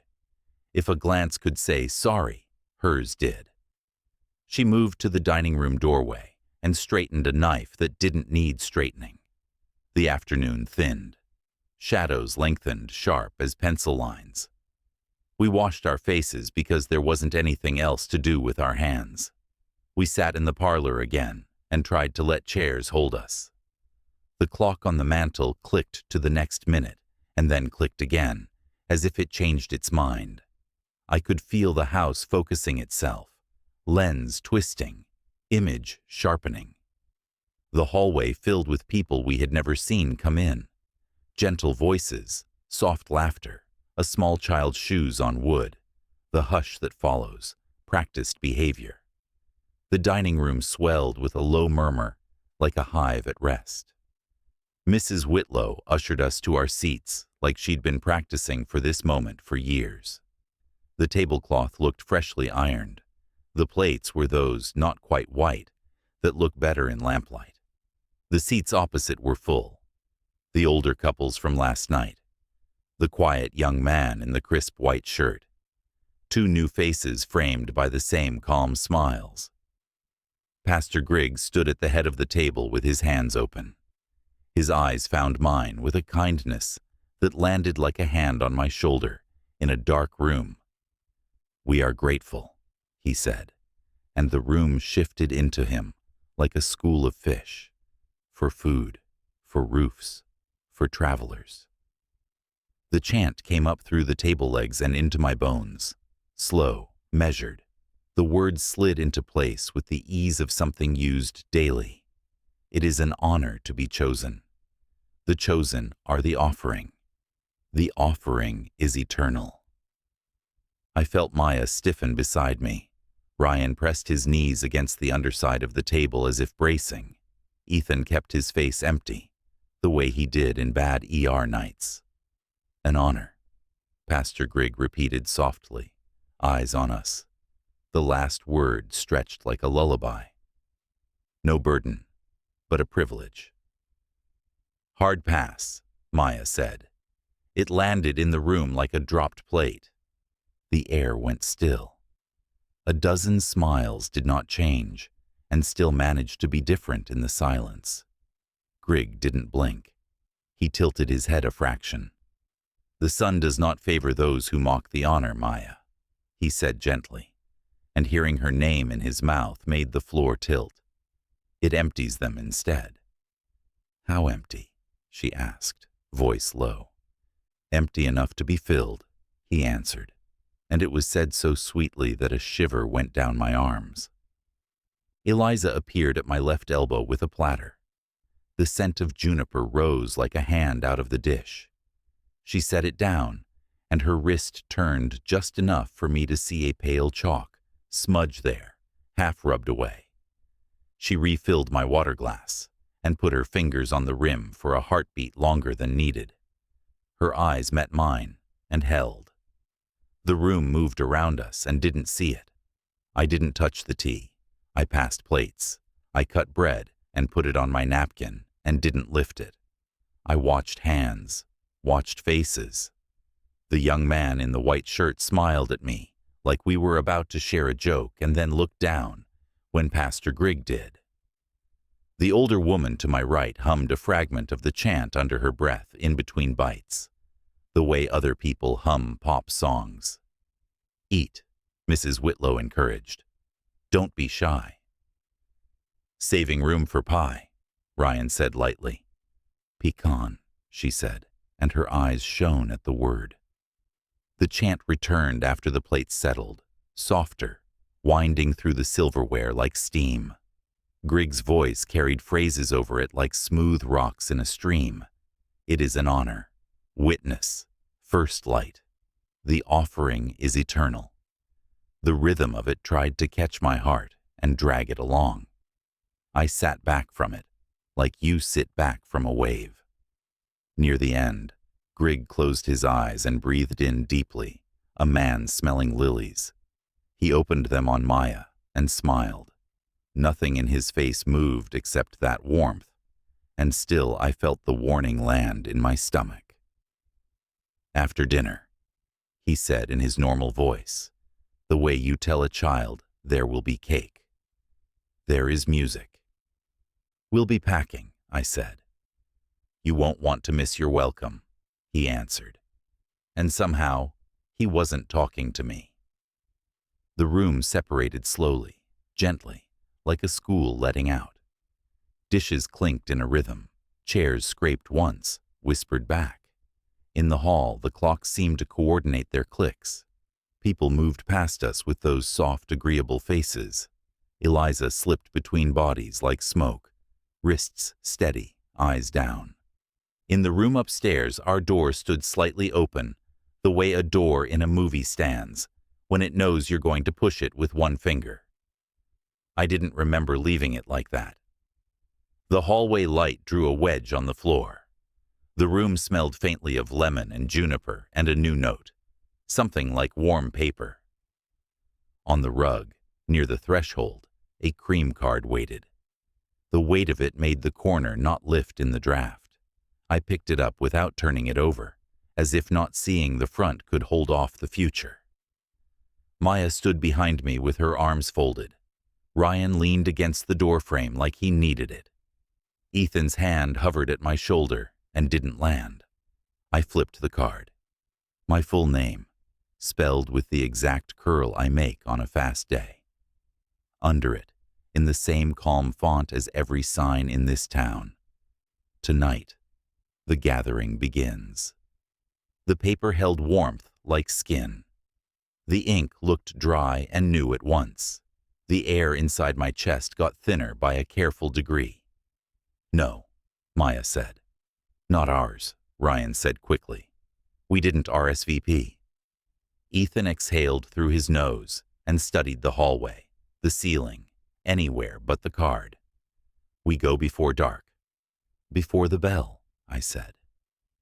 We stood in that doorway, with the card pressed to my palm, like a coin passed in a crowded station. Downstairs a chair scraped gently. Far off a bell tested a note. The town drew its breath again, and the house took it in and held it for us. In the welter of silence that followed, the truth kept its shape. We were not guests at a dinner anymore. We were inventory, and inventory gets counted at dusk. Dusk slid across the house like a hand blotting out a window. Lamps woke in the hallway, warm and polite. Downstairs, chairs scraped in small, patient notes. I held the cream card until the edges cut half-moons in my palm, then shoved it under the mattress as if weight could press the words flat enough to kill them. Maya paced the rug, arms folded tight. We go now. We tried the car, Ryan said from the doorframe. The town tried us. Then we walk. Ethan rubbed the hinge of his jaw. We go when they're loud. Backstairs, kitchen, yard, car. Not yet. Maya looked at me. Pick, him or me. I pick noise, I said. Noise is cover. Then we wait, she said, and the word tasted like rust. We made the room look used and empty at once, a trick that never looks right. Bedspread crooked, backpack open like a yawn. Ethan set his watch where he could not believe it. We stood close and listened to the house assemble itself. The walls breathed a low conversation without words. Pipes ticked. The radio downstairs clicked off. Lemon, threaded with sweetness, slipped under the door. Juniper rode the rest. The house tuned itself to a note I couldn't hear yet, but my bones already knew it. Footsteps halted outside our door. The handle turned a fraction, met the lock, waited. The pause stretched. I could hear Maya's breath. The handle eased back. Steps moved on. A door at the far end opened and closed without a click. Enough, she whispered. We're not props. Ryan checked the hall and waved us across to his room, so we'd be together if the house tried to collect us. He rattled his knob, soft at first, then harder. Nothing. He tried the key, pressed a shoulder. Wood didn't budge. You locked it. I didn't lock it. Old latch, I tried. He laughed once, then smaller. Old town. Maya peered at the jamb. There's light through the gap. Something wedged it, I said, from the hall. We went back to our room. I turned our key. It slid easy, too easy, like someone oiled it while we ate dinner downstairs. That thought crawled under my skin and lay there. Whispering started again, small and breathy, like words rehearsed and thrown away. A single bell touched one precise note. The house inhaled. The town exhaled. Maya crouched by the dresser. Where's your souvenir? What? The pendant you hid. My stomach dropped. I yanked the drawer. Shirts rolled like waves. Not there. Second drawer. Third. The absence was the loudest thing in the room. Gone, I said. Of course, she said, standing fast. They'll put it on you if you won't. Maybe they took it because you didn't, Ryan whispered. Ethan swore under his breath, small and contained. It means someone came in. In a house where locks are a suggestion, Maya said. Outside the hall window, a shadow crossed the slice of sky like a patient hand. The light shifted cooler. The rug swallowed color. The house adjusted around us like a cat settling on a lap. You hear that? Ryan asked. Nothing, I said. Exactly. Nothing didn't last. My name breathed through the plaster, soft, not mine. It traced the air where my face should be. I felt it in the hollow at my throat where a pendant would sit. I didn't answer. I gripped the dresser until wood bit my fingers. Maya's voice went low. Don't. I won't. The chant came up slow, gentle at first, as if the floor had laid a heartbeat and invited mine to match it. Words wrote it in pieces. Honor, witness, first light. The rhythm pressed on the edges of my pulse until it found a seam. "Backstairs when it crests," Ethan said. "That's our window." We cracked the door. The hall lay empty and appropriately lit. We moved as one, me on Ethan's heels, Ryan behind me, Maya last and ready to bite. The runner drank our footsteps. The air tasted like lemon and something metal. At the back landing, the temperature dropped. Damp stone under the wood, cool breath rising. The chain across the lower door sat neat and wrong, as if lifted and set back by a bored hand.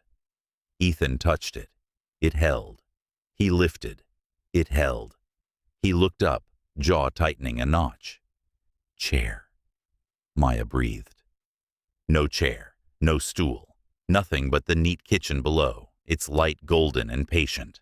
We went down anyway and stood in that glow like people in a painting. Counters gleamed, kettle bright. The back door wore 3 bolts. 2 low slid. The high one waited like a dare. No chair to reach it. The outside knob had its own keyhole, a new metal bite in old wood. Ryan tried the windows. They gave a little and then stuck, paint sealing the edges, like someone had smoothed a hand along every seam. He ran his finger in the groove and came away clean. No dust, fresh. The side door to the porch had its bolt set from outside. Through the rippled glass, I could see the head of the bolt like a tongue. My chest tightened. "Pantry," Ethan tried. "Backstairs?" We opened it to brooms and aprons and a neat row of keys on hooks, none labeled, none missing, all there like a set piece. My fingers brushed the second from the end. Cold iron, worn smooth. I left it where it hung, like touching it too long would make new rules. Footsteps crossed the dining room above, measured and light. A bell thread the chant, with a higher note. The sound ran along the boards over our heads like a bright wire. "Up," Ethan said. "Not our moment." We returned to the hall, to our room, to waiting. The house settled deeper. The chant warmed, gathered more breath. I opened the window an inch. Night air shouldered in, cool and wet. The yard lay black and square. Beyond the fence, trees pressed up. The line, too clean. A single lantern blinked at the tree line, then another 5 yards away, then a third. They lifted like eyes opening, slow, patient. Hoods moved between them, not faces, just fabric catching light and losing it. Ryan swallowed, loud in the hush. 3 a.m. rehearsal. "Not rehearsal," Maya said. "Performance." We watched until the chant shifted again, thicker now, like river water pushing. Floorboards transmitted it without squeaks, the way well-trained bodies do. My name surfaced again in the walls, softer, as if testing the room. "Noise," Ethan said. "Now or never." We cracked the door and slid into the hall. The house looked empty, because it wanted to. We went to the back stairs. The chain still held. The high bolt still sat there, smug and unreachable. I scanned the hall for anything we could stand on. Nothing. Not even a plant stand left out of place. "Front," Ryan whispered. We went the other way, past the polished frames, past the parlor door where light made a show of being cozy. The foyer looked like a photograph. The big ledger on its stand, the clock clicking in a polite throat. The front door's deadbolt gleamed like new hardware on an antique chest. Ethan tried it. It turned a hair, and no more. He eased the key in. It met metal and refused.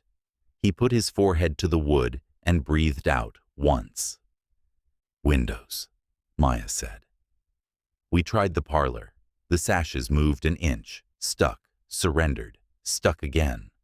The ropes inside the frames had been cut and tied short. You could open enough for air, not enough for a body.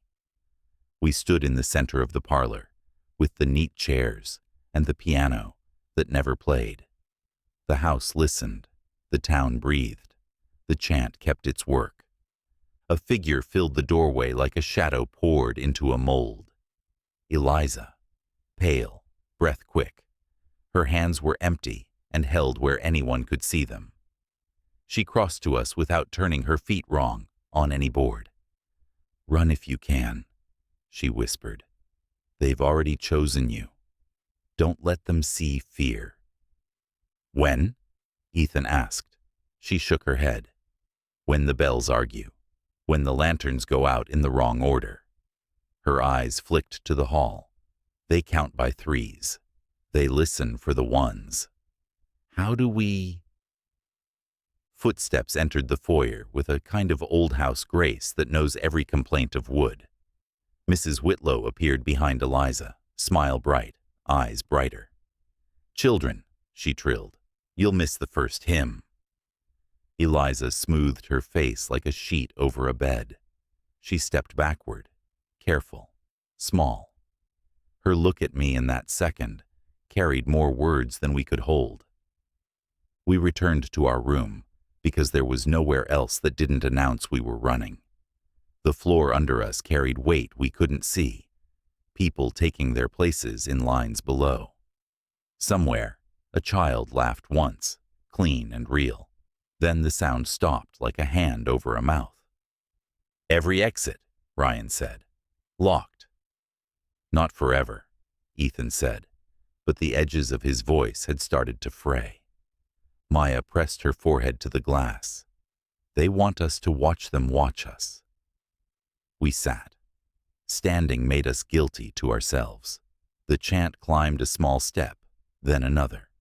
I counted the nail heads along the seam in the floor. 7, pause, 3, trying to give my brain something not shaped like fear. The clock clicked. The hall light flickered and steadied. The smell of juniper thickened, the kind of thick that lives in your tongue. I kept the window cracked for air and stared at the tree line until my eyes stung. 3 a.m. found us exactly where the outline wanted us, awake, still, listening. The chant deepened until the floor became an instrument. Out in the dark beyond the fence, robed figures gathered with lanterns, flames cupped like secrets. The light fell low, painting legs, hems, the bright oval of a pendant rising and falling with breath. The line built toward the woods, a slow river of hoods. The sound under it all turned into a rumble I could feel in my teeth. Ryan pushed up, white around the mouth. "Back door, now. Before they call attendance." "Everything's locked," I said. "Try anyway." We moved. The house had not changed its mind. Chain in place, high bolt out of reach, side door bolted from outside, parlor sashes at their inch, front deadbolt that would not turn, the pantry keys hanging like a dare we didn't understand yet. We were inside a box that liked being a box. We drifted to the foyer, as if the floor sloped there.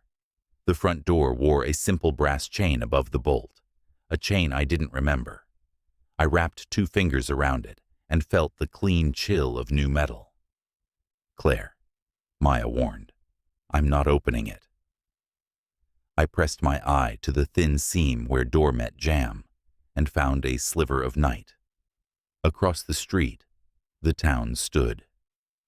2 rows, still as photographs, lanterns at waist height, the light lifting faces into masks. No hands lifted, no weight shifted. Every gaze pinned the boarding house. The split suns on their chests caught firelight and dulled it, a line of small, obedient stars. Ryan's voice shredded. "They're waiting for a cue." "Close it," Maya whispered. I let the door settle into its frame. The chain rested back on its hook with a soft, smug tap. We stood in our tidy foyer and felt the house breathe with the chant, a long, easy inhale, a long, patient exhale. Far off, toward the woods, the rumble rolled again, ground or water. something bigger than us deciding what to do next. We didn't speak. The lanterns across the street didn't sway. The bells didn't argue.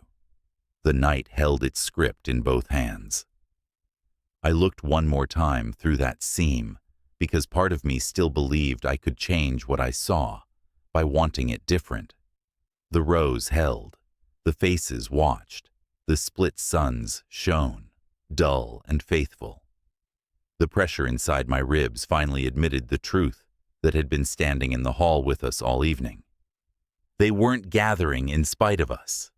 They were gathering for us. The bell hits like a metal fist through the floor. One toll. Deep and slow. The bed frame answers with a small shiver that runs up my spine and sits in my teeth. Dawn is only a rumor at the edges of the window, a pale gray that can't decide to be day. The second toll comes and the air changes temperature, cool gathering low, warmer up near the ceiling, as if the sound rearranges the room. Maya flinches and spits a word into her pillow. She rolls and stares at the ceiling like she could punch straight through it. There's no bell tower. I know. My voice sounds wrong. Owning it takes work. Then what is ringing? Us. Ryan knocks once and cracks our door, hair pointing at the corners. I felt that in my kidneys.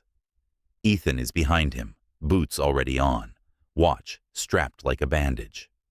5:43, he says, although the light says earlier. He taps the face like he can correct the dawn. If this is a drill, we pass by playing dead. Another toll, lower, closer. The dresser drawers tremble in their tracks. The pendant I hid last night is gone, and the empty space under my stacked shirts aches like a pulled tooth. The bell settles into the wood under my bare feet. It isn't sound anymore. It's instruction. Footsteps in the hall. A hand knocks with perfect politeness, and then the door opens anyway. Mrs. Whitlow glides in, with that towel folded large like a sash. Her smile is a lit window. Her eyes are a locked drawer. Up, loves. Morning prayers. She beams as if she's offering cake. We greet the day properly here. We don't pray, Maya says. She doesn't move. You will today. Mrs. Whitlow's hand lands on Maya's wrist. The grip looks tender. It is iron. No one will scold you for not knowing the words. Ryan looks at me over the towel's edge. We're going to church without a church. Ethan scrubs his face with both hands. We're going to the square. We stand. We watch. We leave when people get bored. It is an honor to be included, Mrs. Whitlow says, and those last two words sit heavy in her mouth, like stones. She eases her fingers from Maya's wrist and smooths the hoodie sleeve she wrinkled, a headmistress making order in a painting. We dress because refusal would draw a circle around us in the hall. Jeans, hoodies, sneakers. None of it feels like armor. My hands shake enough that I have to grip the edge of the sink until the porcelain reminds me it exists. The mirror throws a pale version of me back. Two tolls linger in the frame. We file down the stairs. The house smells like lemon and faint sugar and a thread of juniper so thin I can taste it. Eliza stands in the corridor with a stack of folded linen, eyes on the floor. As we pass, she lifts her face a fraction. Her gaze lands on mine and then slips past like a stone over water. The smallest nod. I know what it means. Don't. Outside, the cold holds the street close. Breath makes low clouds we walk through. The sky isn't sunrise. It's a smear, milk over blue, like someone pressed a thumb to wet paint. People move to their porches and down their steps with that coordinated calm I can't get used to. Hands touch pendants. Palms brush the split suns like you check a lucky coin before a test. My skin prickles where mine would lie if I were wearing theirs. A third toll floats over the roofs and hangs like fog.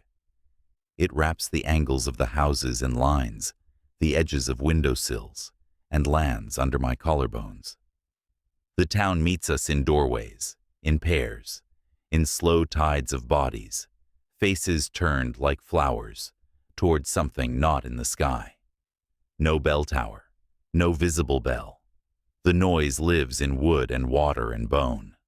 The square is a stage waiting for us. People arrange themselves without being arranged, rows that look improvised and then reveal they were practiced for years. The white church watches without a tower. The maple shivers old leaves down. The sound vibrates in the signposts and the bench legs and the seams of the boardwalk. Pastor Griggs stands on the steps with his hands folded calm, winter coat neat, smile tuned to welcome. Come, he calls, and the word travels too far for a human voice. Be still. Be grateful. We stop at the edge of the gathered. The crowd opens like it was waiting to do this and puts us near the front, not quite center. Ryan tries for a small joke that falls out of his mouth like it didn't want to be born. Do we get programs? They know their lines, Maya says. We just watch. Ethan nods at nothing. We observe. Then we go. The next toll is not a toll. It's a breath drawn in 1,000 chests at once. Knees bend and touch the wood of the square with the same small sigh. The town bows its heads in a wave you can count out, if you're cruel. We stay standing a beat too long, and then half kneel, because bodies want to blend when they are outnumbered. My jeans press cold through to bone.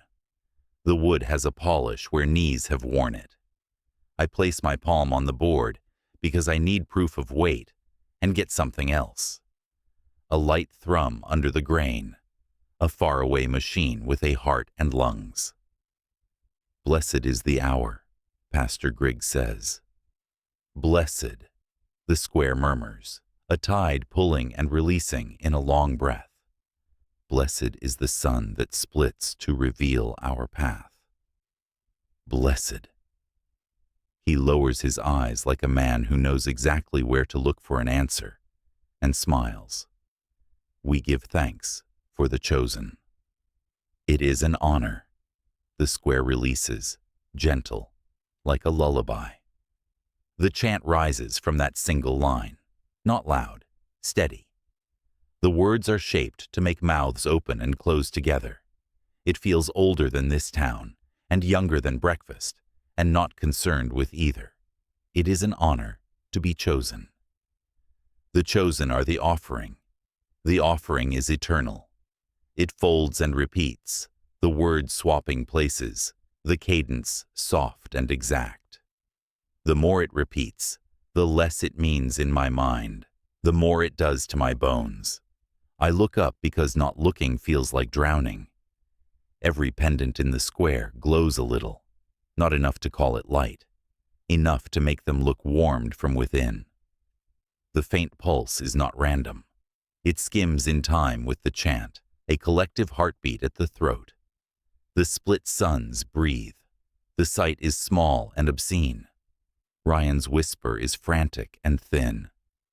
We need to go. Now. Not now, Ethan murmurs, and even the small sound has chew marks. Don't break the frame. Frame, Maya mutters. He's a painter now. Pastor Griggs watches with the eyes of a man who knows the schedule of a fire. He doesn't look at Maya. He doesn't look at Ethan. His gaze drifts and lands on me like it's tired of the trip and glad of a chair. Something in that soft slide makes my stomach drop an inch. His face is kindness, with clasped hands. It's convincing. It is also a blade. The chant steadies, knees press, hands clasp, breath pairs. It is an honor to be chosen. The words fall off the lips near me, and I can smell juniper and bread and old wool and the faint iron tang of the morning air. I can hear the small private sounds people make when they are concentrating on being what they're supposed to be. A child to my right stares at me around her mother's sleeve. Her pendant is smaller than a quarter. It pulses in time with her thin little throat. She doesn't blink. She doesn't smile. She doesn't look away when I do. The mother lowers her own gaze harder, as if she can pull her daughter's eyes down by string.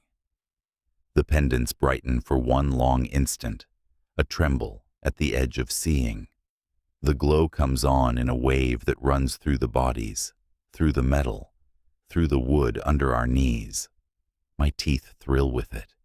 The wave breaks on the edge of me and empties out slow. The square breathes together again, and the chant softens, then quiets, then holds its breath on an invisible count. When silence lands, it is thick and clean. The air feels like glass cooled too fast. Pastor Grigg lifts his head. That smile again, patient, ready to be family photos. "Stand," he says gently. "The day is waiting." They stand. No one bumps a neighbor. No one steps on a hem. The motion is a sheet being pulled smooth across a table. The town looks at me then. Not the four of us. Me. Eyes find me like iron finds a magnet. It isn't aggression. It's interest. It's a library of faces making a note. Ethan's hand hovers near my elbow without touching. Ryan shifts like he's blocking a draft. Maya takes half a step closer and puts her shoulder against mine. Grigg descends the church steps with that unruffled grace. "Welcome, travelers." His voice is warm enough to soften butter. Morning light finds us again. "Without a sun," Maya says lightly, not light. "The sun is behind the veil today," he answers, happy to teach. "It attends whether we see it or not." "Like the bell," Ryan whispers. Grigg's smile deepens by a degree so small I almost miss it. "You are observant," he tells no one, and all of us. Observation is a blessing when it affirms, a burden when it resists. His eyes rest on me again, then move on. Not far. Enough to pretend. We hold in the wake of the chant as townspeople part around us, the way water splits around a stone. No pushing, no touching. Just space opening, precisely where our feet are going to fall. The path they make leads us exactly to the line where the square becomes street. The neat choreograph of people acting like they have nothing to do makes my hands sweat. The bell has not rung again, and yet my ribs are convinced it has. Eliza slips past like she is late to a task. Her dress grazes my jeans. Her breath brushes my wrist. "They're watching you most." The words are not louder than cloth moving. She adds the smallest extra thread. "Keep your head down," and is gone in the seam between two backs before my breath finishes coming. "You heard that," Maya murmurs. "I did." "Of course it's you," Ryan says, soft, full of a grief he pretends is humor. "Because this place collects the worst options." "It doesn't matter which of us," Ethan says. His voice holds too still. "It matters we leave." The path nudges. We move. Faces watch without seeming to. Smiles stay fixed like decorations. No one blocks us. No one touches us. The nearest bodies hold their breath as we pass. I feel it on my arms like a change in weather, a heat that isn't mine. Split suns at throats pulse faintly, a tide pulling out. "Don't run," Ethan tells the air. "I'm walking." Maya returns, but every muscle in her legs looks like a word you can't say in polite company. On the corner, an old man holds out a small cloth-wrapped bundle for no one. His eyes are on Pastor Grigg, who has not moved far. The bundle hangs. I don't take it. The old man doesn't offer it again. He pulls it back into his chest like a bird, considers it, strokes the cloth, smiles. The whole scene is a pantomime meant to register in our peripheral vision. The morning has a clean, raw smell after the chant, like the square got washed. My tongue tastes faintly of penny metal and forgot tea. The wind brings the smallest hint of smoke and juniper and bread, the moving version of last night. Bells don't ring. People do. In the quiet way a crowd kept quiet does. A throat cleared here. A shoe sole dragged once. A breath caught. Those micro sounds fill more air than they should. We pass the library window. The black and white photo of first light looks bigger than it did yesterday, as if the glass leaned a degree toward the street. Young Grigg in the corner of that picture tilts his head the same angle as present Grigg. The banner in the background is a shade lighter today, or my eyes have learned to see it. First light curves in a neat arc between poles, the paint strokes much steadier than any hand makes without practice. Look, Ryan says under his breath. No one leaves, no one turns away. They all wait for us to get out of their way. Like a river waits for a branch, Maya answers. We clear the square. The town's gaze doesn't break. It trails us like a spill that refuses to dry, hitching a little at corners, collecting at doorways. At Whitlow House, the lamps in the front windows glow warm against the daylight in a way that makes daylight feel cheap. The door is already open. Eliza is not at the threshold. Mrs. Whitlow is. She holds her towel like a banner now. You've done well, she tells us, like we learned to dance. The day favors those who keep to the path. What path? Maya asks, brushing past anyway. The one laid before you. Ethan keeps his face unreadable and walks into the foyer, as if he's been doing it for years. Ryan glances back at the street and then steps in sideways, as if to keep the town out with his shoulder. I cross the threshold, and the house swallows the square's air. Juniper hums louder inside, a tea you didn't drink and still feel.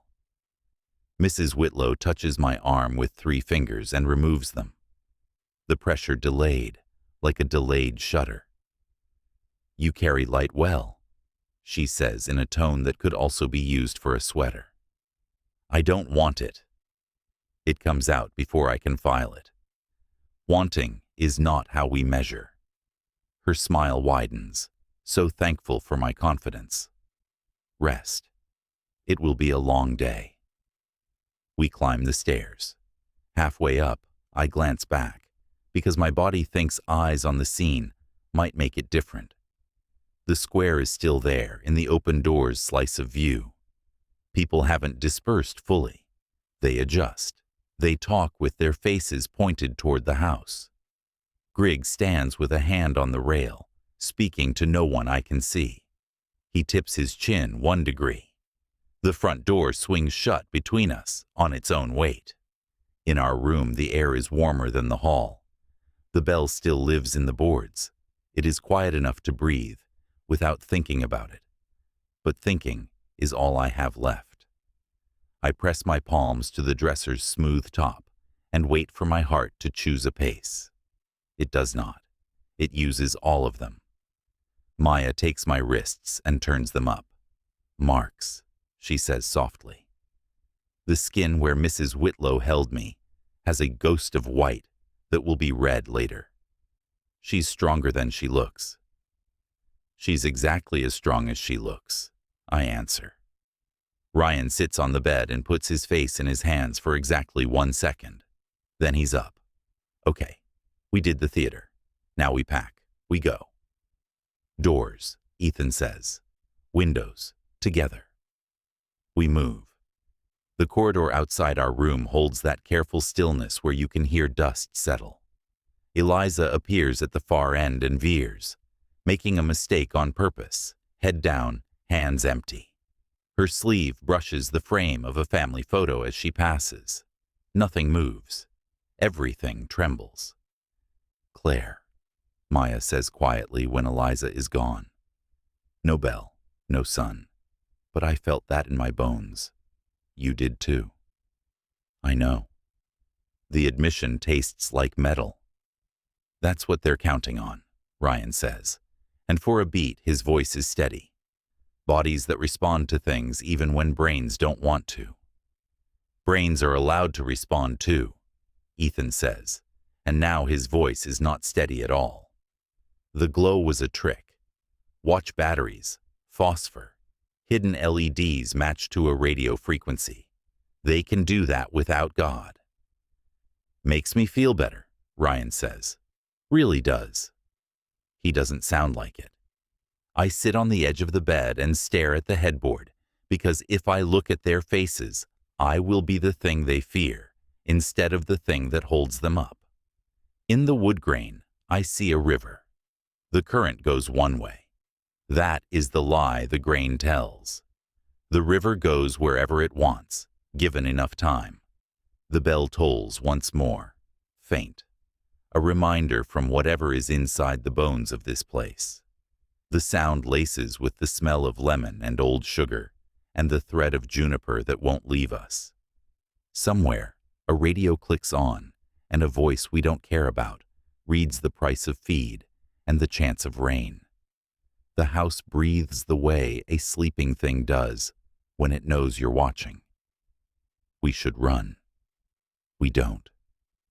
We stand very still and let the bell fade until the next one knows where to find us. The square behind the shut door rearranges its people into the day. The pendants at their throats fade their faint light until another word calls them. My name stays in the corners of the room like a moth I can't catch. Eliza's warning sits at my wrist like a charm that won't charm. They're watching you most. I tell myself the staring is a bluff. I tell myself we are four and together. I tell myself that doors are still only wood. The part of me that wants true things takes a step backward inside my chest and listens to the boards. The sound under everything says the same line, over and over, tuned to a key I think belongs to me now. It is an honor. It is an honor. It is an honor. And I do what I can do, which is breathe evenly and keep my friends where I can touch them, and count the seconds until we turn this day into something else. We stayed upstairs until the square sounded like itself again, until porch talk blurred with the clack of a cart somewhere, and the bell faded into the bones of the house. When the heat in my wrists cooled, where Mrs. Whitlow grabbed me, we moved because standing still felt like permission. Ethan checked the hall, ear to the wood, a slow turn of the knob. The house breathed like a sleeping animal. He tipped his chin, and we slipped out together. We tried the front door first because hope is stubborn. The deadbolt turned a polite quarter and stopped. A new brass chain sat above it, bright against the old wood, warm like a hand had just left it. Maya wrapped 2 fingers around the links and tugged. Bolted from outside. They want us to see it. Ryan leaned to the seam where door met jamb. My eye fits. The rest of me won't. Windows, Ethan said. Parlor. We crossed the foyer like actors between lines. In the parlor, the sashes gave a little and stuck. Paint beaded the edges of the glass, not sloppy, careful, a neat ring that looked almost pretty if I didn't know what it meant. I ran a nail along the seam. Nothing lifted. Maya checked the rope channels and snorted. Cut and tied short. They left an inch to share the illusion. At least they let air in. Ryan tried. They let fear out, Maya answered. We tested the dining room windows, the side door to the porch with its rippled glass. The handle rattled. The bolt on the outside sat like a tongue. Ethan's jaw clicked. Back, he said. Kitchen, then cellar. The kitchen looked like an exhibit. Counters were clean enough to mirror light. A kettle sat just so. lemon under everything, and that thin juniper note that doesn't belong to food. The back door wore 3 bolts. 2 low slid smooth. The top one weighted high like a dare. This time, a chair stood a polite half-step away, as if someone had moved it and forgot to slide it back. Maya kicked it into place. Ethan stepped up, lifted the bolt with the care you use on an old injury. It gave a short, sulky sound. He set the chair down exactly where it had been. Ryan turned the knob. The door moved a fraction and stalled. A hand we couldn't see pushing back. Cold air slipped through and touched the skin inside my wrist. "Cellar," I said. The pantry was narrow, hooks like ribs down one side, aprons hanging, a row of keys. Second from the end, I found iron, smoothed by other hands. We went to the low door at the back, strap hinges, a latch that looked like it would outlive everyone. The bolt stuck. I lifted while I turned, and it let go with the sound of a swallowed cough. Cold rose from the stairwell, wet stone and old smoke and fruit that wanted to be wine decades ago. The steps were shallow and wide, built for jars. We went down, careful and quiet. The cellar was disciplined, shelves of jars labeled in an exact hand, a mended table, a trimmed broom. The far wall under the stairs was too clean. I knelt, brushed my fingers along a seam, hooked nails under the lip of a board, and lifted. It came easy. Ethan took the next, Ryan the third. The rectangle beneath was dark, cool, breathing. "There's a ladder," Ryan whispered. "Not rotten." We climbed into the dark like water we hadn't tested. Packed earth took our weight without complaint. Beams supported the low ceiling, installed by someone who trusted wood more than stone. The tunnel angled left. The walls wore a skin of dirt smoothed by shoulders. We moved sideways at first, then single file, our shoulders touching when we forgot to be careful. A beam near my face had shallow carvings. The split sun 3 times, small, smaller, smallest. Between them, stick figures, kneeling to a circle cut by a line. No faces, arms raised. Someone had shaded the circle with the side of a blade. "Please tell me that's historic," Ryan breathed. "Fresh," Maya breathed back, touching a curl of pale dust where a cut had opened yesterday. "Look at the edges." We followed the tunnel's crooked sense. Chalk marks smudged along the earthen wall at intervals. Lines, dots, the split sun in one quick motion. Some were wiped by fingers. One had a shaky stroke next to it, like the hand that drew it trembled. Ethan raised his hand. Footprints pressed dark and damp into the packed floor ahead. Heel then toe, small, fast. A thin drag along the edge like cloth pulled behind. They led to a side cut barely wide enough for a body turned sideways. "Kids," Ryan mouthed. "Or Eliza," I mouthed back. We listened until a thinner sound thread came into our breath. Voices far off, 2 or 3, echo turning words to tone. Calm, practiced. A handbell touched a high note, and the earth took it and returned it smaller. "Back," Ethan breathed. "We don't know their turns yet." Above us, a soft scrape, chair leg on wood where there should not be wood. Another breath that wasn't mine. We moved with more speed than was wise, ducking under a low beam, straightening too fast, hissing air through our teeth when we bumped shoulders. The ladder waited where we left it, gray light above meaner than before. We climbed, set the boards back with hands that wanted to slam, and stood in the cellar listening to the house's silence, until silence felt like another sound. Upstairs, the kitchen hadn't changed, which made everything worse. The kettle still posed. Light on the sink looked painted in place. The back door held its posture. The chair stayed where it was. I hate dirt under my nails, Maya said, scrubbing them on a dish towel. I hate folklore under my shoes, Ryan said, flicking a strand of web from his sleeve. They have an underground grid, Ethan said. That means contingencies, which means more than one entrance. Sure, Maya said. If you want to crawl under their lives like a mouse. Better than living in the cage, Ryan answered, voice thin and high. Footsteps from the dining room, soft, timed. The house exhaled. Mrs. Whitlow rounded the doorway with a tray balanced on one palm. Cream teapot, saucers, sugar cookies sparkling with coarse crystals. Her smile landed on us like warm light. There you are, she sang. I've been calling in my head, and you listened. She set the tray on the table. Clay floors steal your heat. Drink. We're fine, Ryan said, hands hovering near a cup, just to feel the nearness of warm. Are you?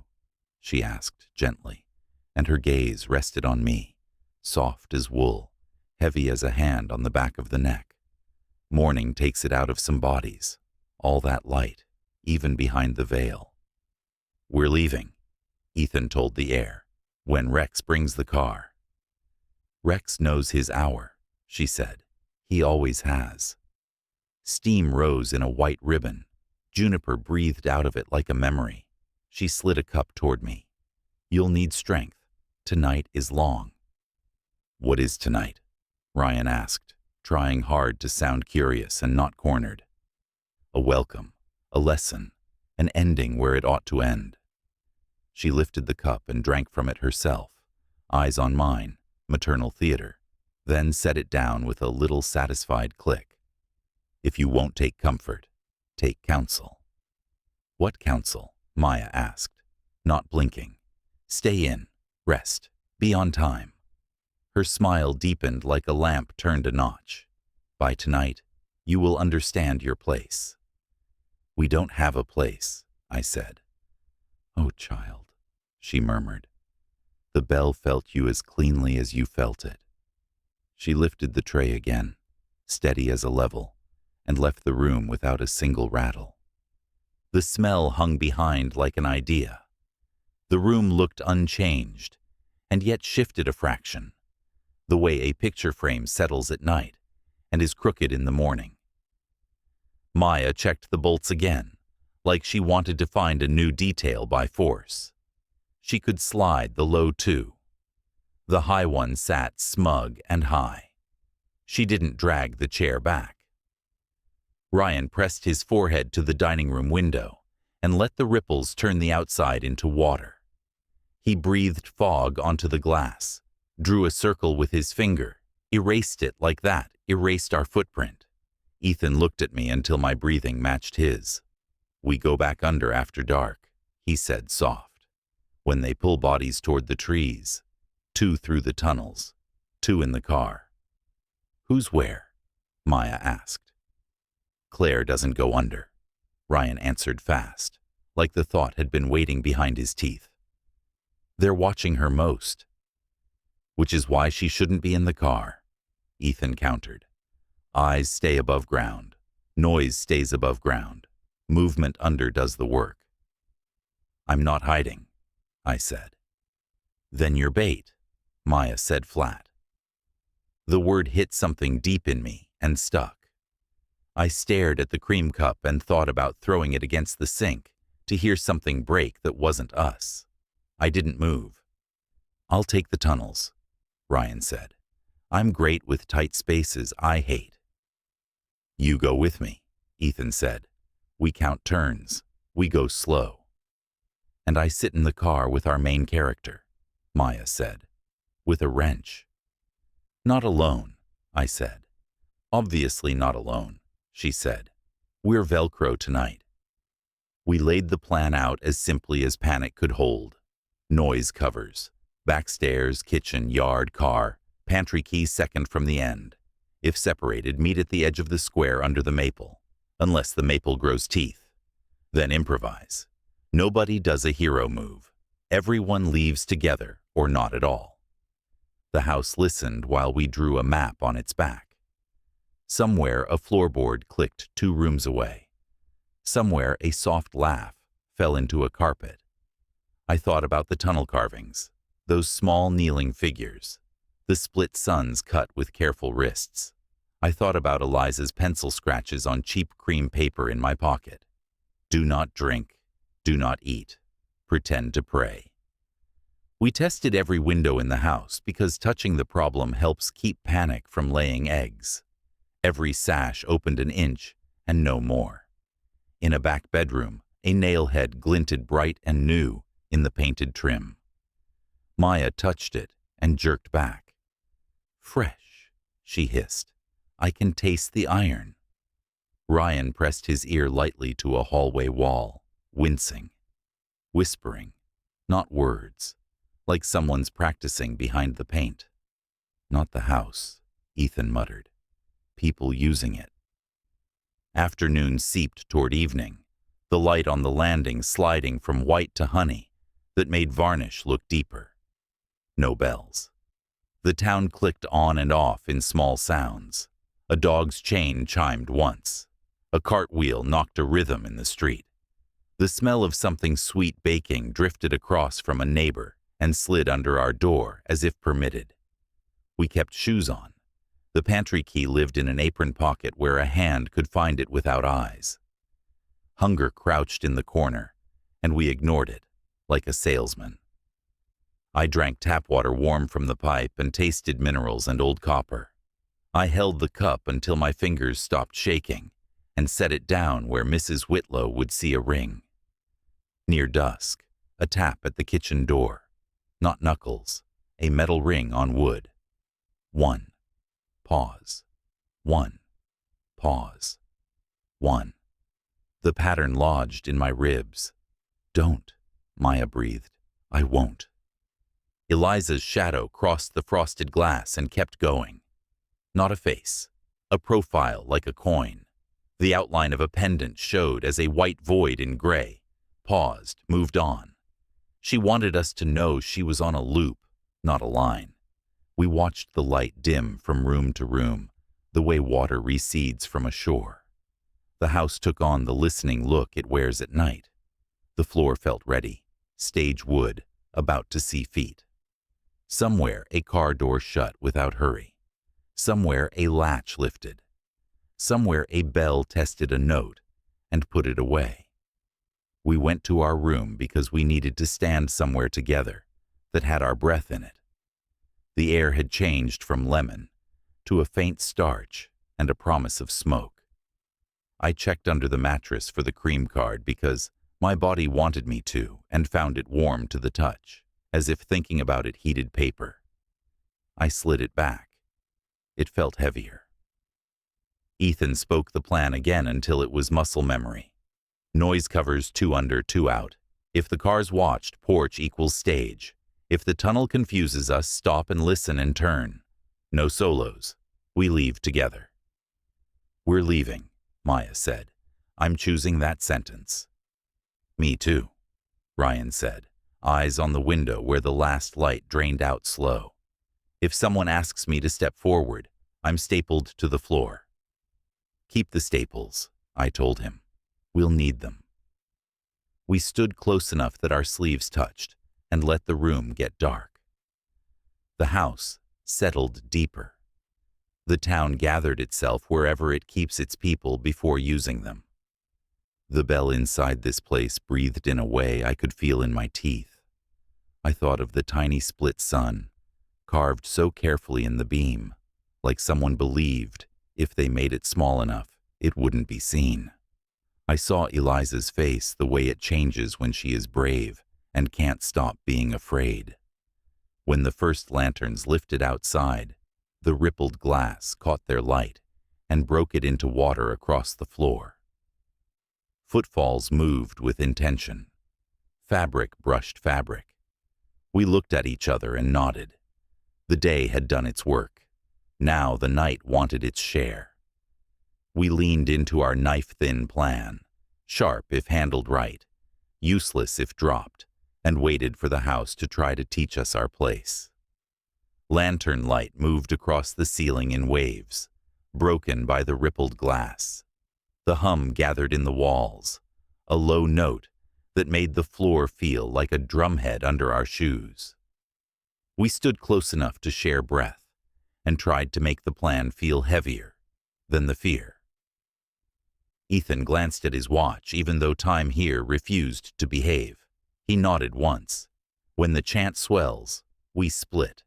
Tunnels for us. Porch for you. 2 honks if we find a way out. Blink the headlights if you get the car. Love a simple plan in a hostile universe, Ryan muttered. Maya patted the apron pocket with the pantry key, like it could do more than it could. We wait for the bells to argue, not before. They'll argue, I said, though belief felt thin. I reached for the door and stopped.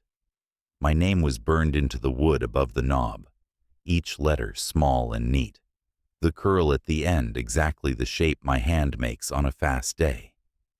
The grain around it had pulled tight, as if the door tried to swallow the word, and couldn't.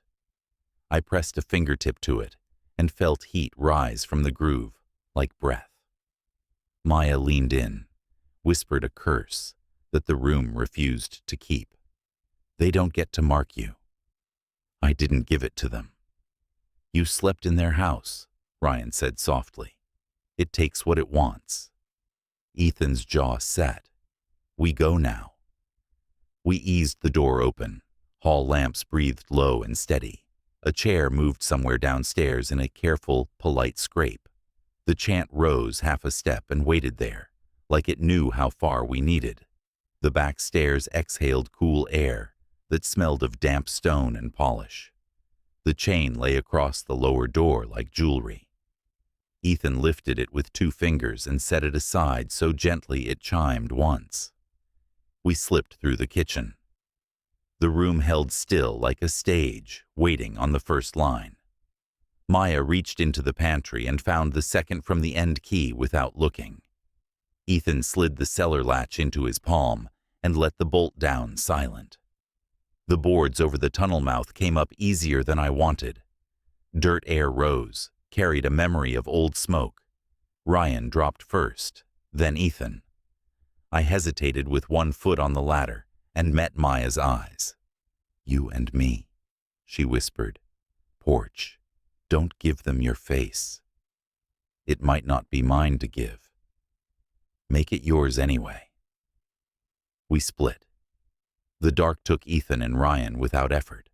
Maya and I moved through the hall, past the piano that never played, past the ledger that felt like it had opinions. Lantern light licked the bottom of the front door. The chain glowed dull. The deadbolt looked new and proud. Back door first, Maya breathed. In the kitchen, the high bolt was set up. The low 2 slid. The knob turned with a soft click. The door opened an inch, then refused to be a door. Pressure held it from the other side. Maya put her shoulder to it. The wood inhaled and didn't give. Someone's out there, I whispered. Or something. She ran a fingertip along the hinge. A thread of bright wire wrapped the pin like hair. The breath left my throat. They sewed it shut. Of course they did. A bell rang somewhere far off, a single clean tone. Another answered a little flat. A third tried and missed again. Bells arguing. The chant outside stumbled a beat and then caught its foot. Window, Maya said. Front. We ran the hall. The parlor sash gave it stingy inch, and no more. Through the glass the yard looked like water. Hoods, lanterns cupped low. Light made faces into masks.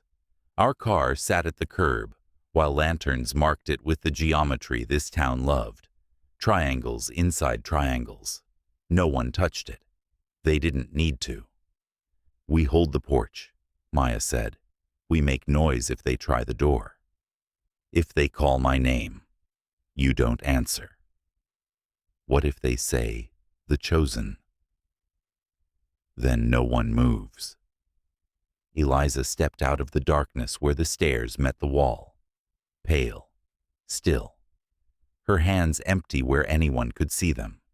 She raised a finger to her lips, and then to the paint, as if the house had ears.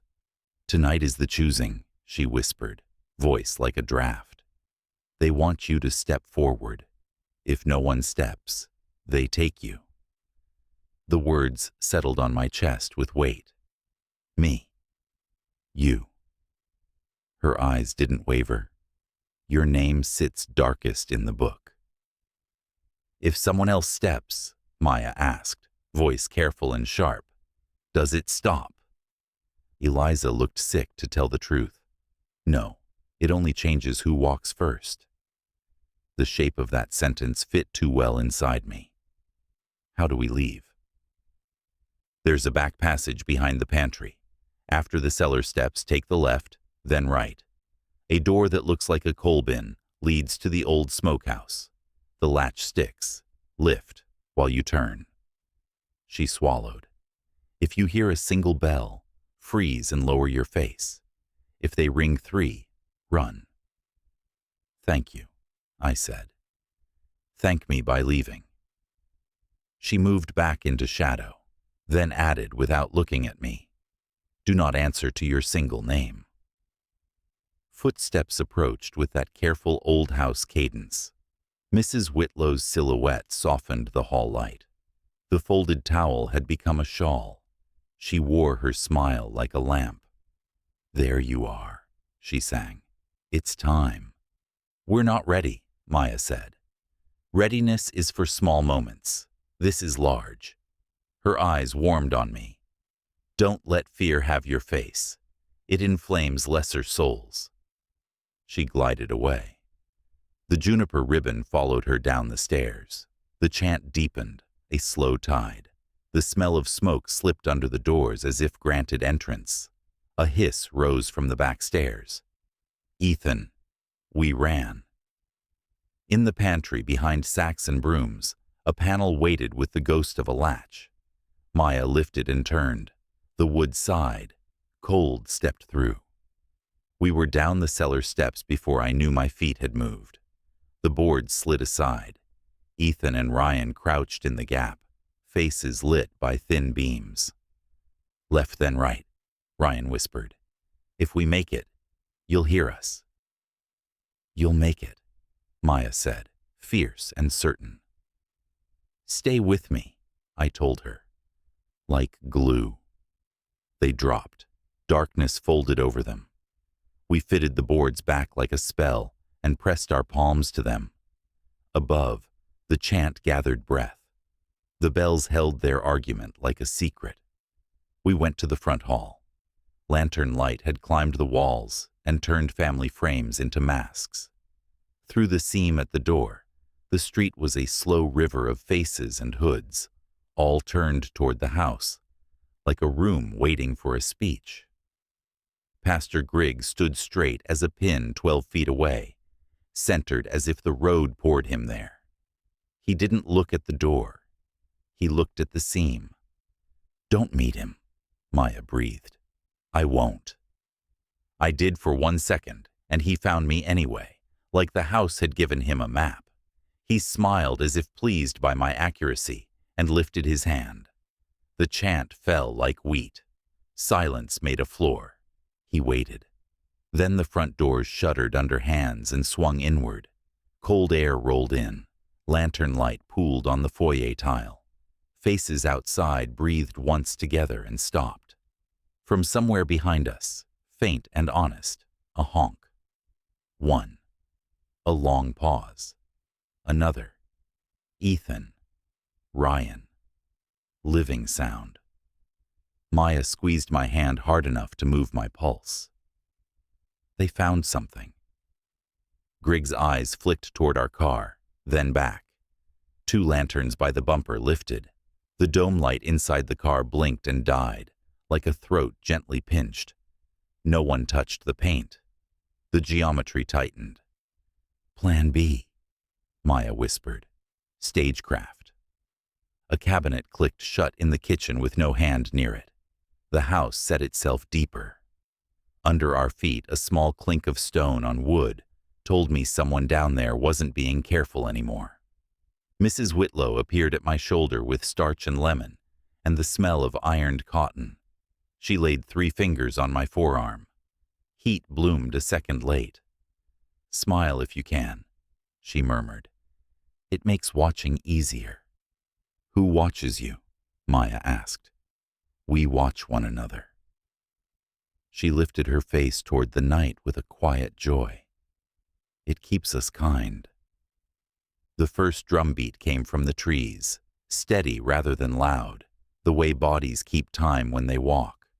1 beat held for 3 breaths, then another, then 3 again. It folded into the crowd's breathing until I couldn't tell which was drum and which was chest.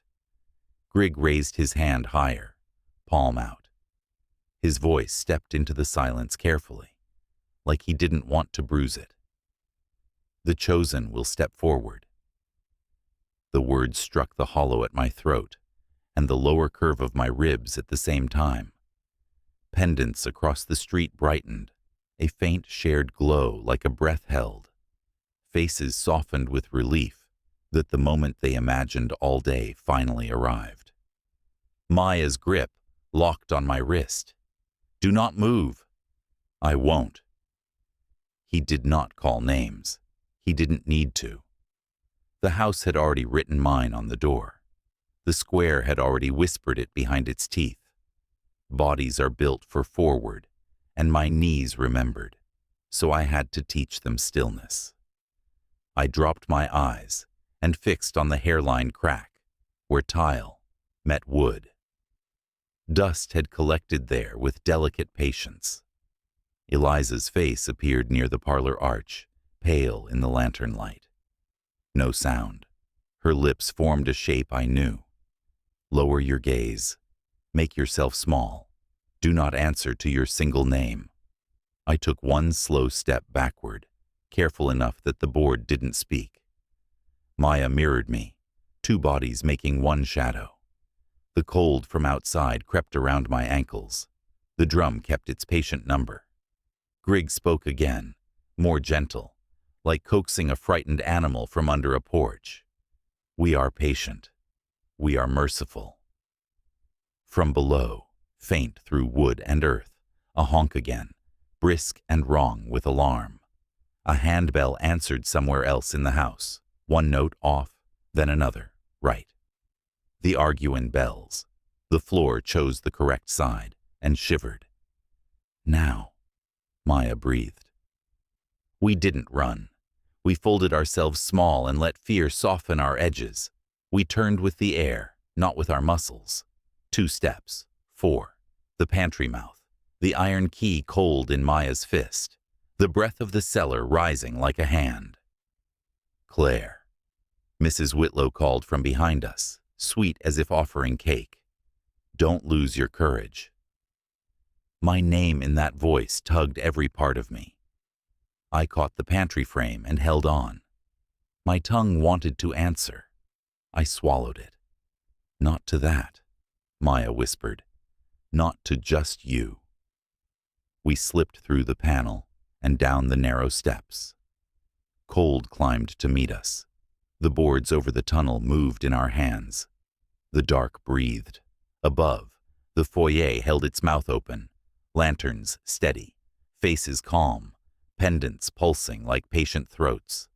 Down in the earth, Ethan and Ryan were counting turns, and fear, trying to change a story that didn't want to be changed. We reached the latch of the coal bin door behind the shelves. It stuck with a damp, reluctant sound that felt personal. Maya lifted and turned. The metal complained, then released with a dull pop. Earth smell and night pressed through the crack like water. Behind us, Grigg spoke once more, not louder, closer. "The chosen will step forward." I stopped halfway through the door because the sentence hit like a truth, telling its real name. It wasn't only for the crowd. It was for the book, for the door with my name, for the wood that remembers knees, for me. My feet didn't answer. They didn't have to. Outside, lanterns held their steady nets over calm faces. Inside, the house waited like an animal that understands gates. The drum kept the count, the bells loved. The carved letters upstairs cooled in their grooves. Every patient thing in Greyhaven looked toward the dark mouth of the pantry and the thin crack of the back passage and expected a person to step into a role that had been waiting for years. I stayed very still, breath shallow, shoulder to shoulder with Maya, the cold of the latch biting into my palm, and understood that the town hadn't asked for anything at all. It had invited, and it expected me to accept. Lantern light crawled across the foyer ceiling and turned the frames on the wall into masks. The front doors stood open like a mouth. Cold air pushed in, heat from bodies pushed after it. The hum rose from the porch, low and steady, until the floorboards felt like a drum under my shoes. The coal bin latch still pressed a red crescent into my palm, from where we almost slipped into the back passage. I let it go.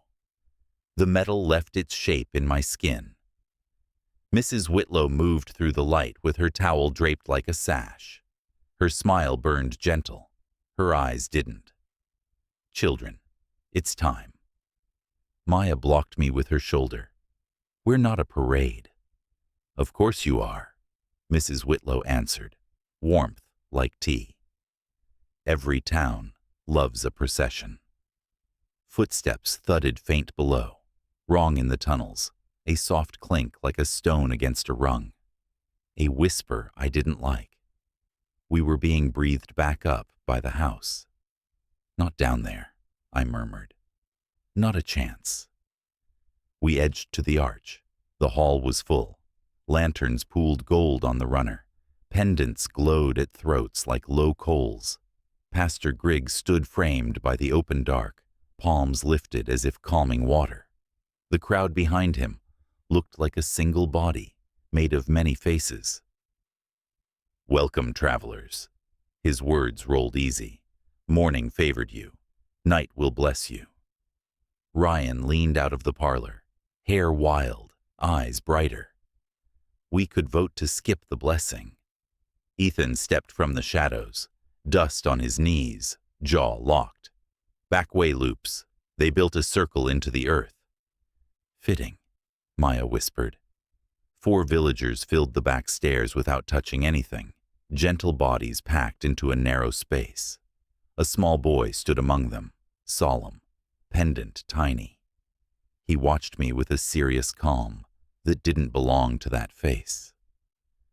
Pastor Grigg didn't raise his voice. He didn't need to. Come. We're not going anywhere, Maya answered, but we were already walking because the hall leaned that way, and the bodies leaned with it. No hands grabbed us. The crowd shaped a corridor with breath and wool and patient ribs. We passed the piano, lace brushing Maya's knuckles. We passed the ledger, its cover closed, its weight awake. Mrs. Whitlow reached for my forearm with 3 fingers and left delayed heat where she touched. Claire, dear, the town is waiting. I'm not going with you. You already are. She withdrew her hand, pleased. We don't pull here. We invite. Invite declined. You'll find your courage in the moving, she said, and the way she said moving made it feel like a room. The porch boards flexed once and settled. Lanterns lifted, a ripple of small suns. The smell of wax and wood smoke rolled over us. The night tasted like iron and juniper and old bread. The street held a quiet river of people, faces soft, eyes steady. Every pendant pulsed a shade slower than the breath above it. That wrong rhythm slid under my skin. Keep close, Ethan breathed. If there's a dip behind the feed store, we use it. No bolting until I say. Maya returned. Copy, Ryan whispered. I am a very quiet greyhound. We folded into the current. The town changed our pace without touching us. The hum turned to a chant that had lost all rough edges to repetition. The house settled at our backs, doors finding their rests, windows exhaling. I looked once and saw our window lit like a stage left on for ghosts. In my head, the door upstairs still carried my name, burned neat and warm above the knob, the curl at the end exactly like my fast-day hand. Mrs. Whitlow matched our steps without effort, not close enough to touch, near enough to own a piece of air. "Don't be afraid of faces," she said, not looking at me. "Be afraid of looking away." "Looking away is my hobby," Ryan muttered. "Look," Ethan answered. "It's how you leave." We turned into the square. The church without a tower watched with black windows. A bell rang from nowhere. 3 notes, pause, 1, pause, 3. And a crease ran through the crowd. A shared bend of necks, a seam of breath pressed down and let up. Children climbed the bench to see. 2 boys from the apple wagon held their lanterns high. One mouthed my name like a prayer. The other mouthed it like a dare. Split suns were everywhere now, stenciled on the feed store awning, burned into gourds on stoops, hung from eaves, carved into the notice board frame. Effigies started at the corners, neat twigs bound into human shapes, cloth sleeves sewn with tidy hands. As we moved, they seemed to angle toward us, though the wind said they didn't. "Don't count them," I told Ryan. "I'm not counting," he said, "counting." We stepped off pavement where the last porch ended. Leaves crushed under the procession into their own steady whisper. The lanterns ahead made a line like fireflies, finally chose a direction. The woods rose in a black wall speckled with bark that caught the light like mica. The chant tightened into a finer thread. Far off, a drum began, low and patient. 1 beat, 3 breaths, 1, 3. My ribs learned it even as I tried to forget it. Pastor Grigg didn't lead. He arrived in front of where we were going, and space made itself around him. We passed under the first trees, and the air dropped 10 degrees. The damp smell of dirt and rot met us. Sap, faint water, smoke.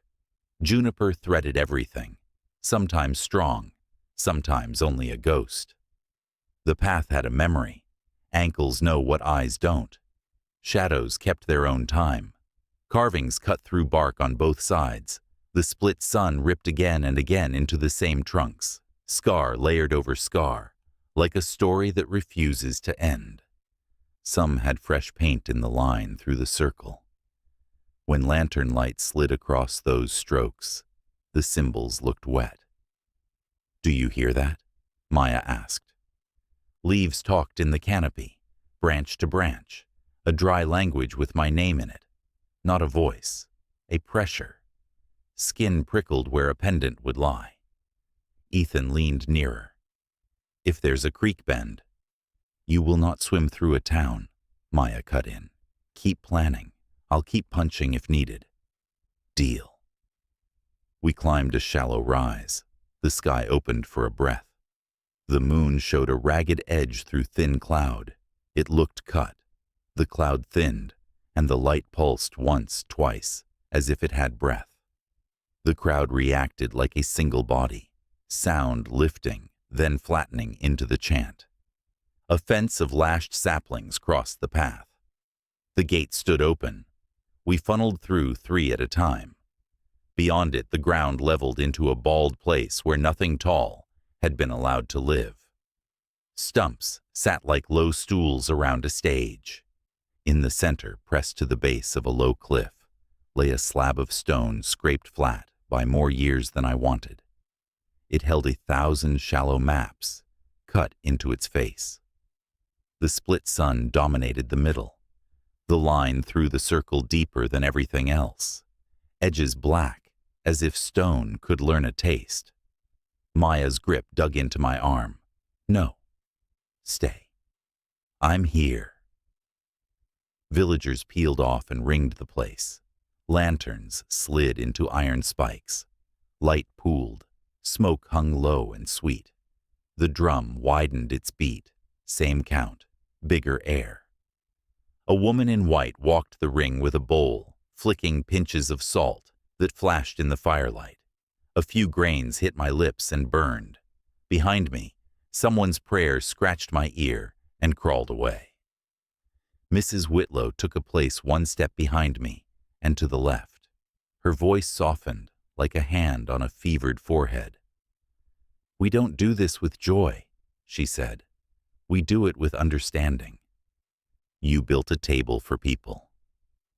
The stone was already here when my grandmother's hair was dark. She lifted her chin toward the cliff. We borrowed it. We returned to it. It returns to us. Ethan's breath stalled and found itself. "Name what this is. No poetry." "Practice," Pastor Grigg answered without looking at us. He stood at the near edge of the slab with his palms raised, winter in his eyes and patience in his mouth. "Practice is how people keep their promises." He turned his head a fraction. "Claire." Maya moved when I did. The ring tightened but didn't touch. Ryan made a noise that tried to be light and wasn't. "You're not taking her," Maya said. "We don't take." Pastor Grigg's smile warmed like a lamp turned one notch. "We receive what is given. Ask a different person." What kind of town refuses what it has been offered? His hand extended, palm up, Father Simple. "Come." Eliza ghosted into the ring at the stone's angle, hands empty, dress shadow soft. She put one shoulder against the slab, like the rock could keep her from falling. Her eyes found mine. Her mouth shaped words too small to carry sound. Wait for the wrong bell. The woman with the bowl dusted the air between me and the slab with a pinch that smelled like juniper and something honeyed. My tongue remembered tea I didn't drink. Ethan hovered near my spine without letting his hand find it. Ryan took a half step out, then back, as if his feet argued. "Claire," Pastor Grigg repeated, voice lowered to live under skin. "You know this belongs to you." My heart tried a double beat, then slipped to the drum's patient number. Bodies like pattern more than truth. I stared at his hand. I stared at the stone. The air between had texture now, like heavy cloth. A bell rang from nowhere. One clean note. Another followed. A hair flat. A third tried and missed both and hung crooked in the trees like a picture frame after a bump. The chant wavered, bent, didn't break. Someone near the far edge answered with a wrong line, and three throats corrected it at once. Pendants flickered out of sync, then back. Maya's mouth brushed my ear. Now or later. Later. The wrongness didn't feel like an opening yet, only a bruise. Two older men brought a cloth, like a wedding runner. Cream. Too soft for this place. They laid it on the slab with careful palms.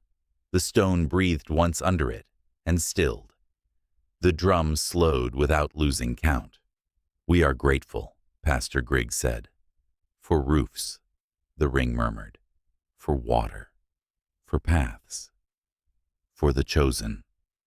He let the words sink into us like a dropped coin.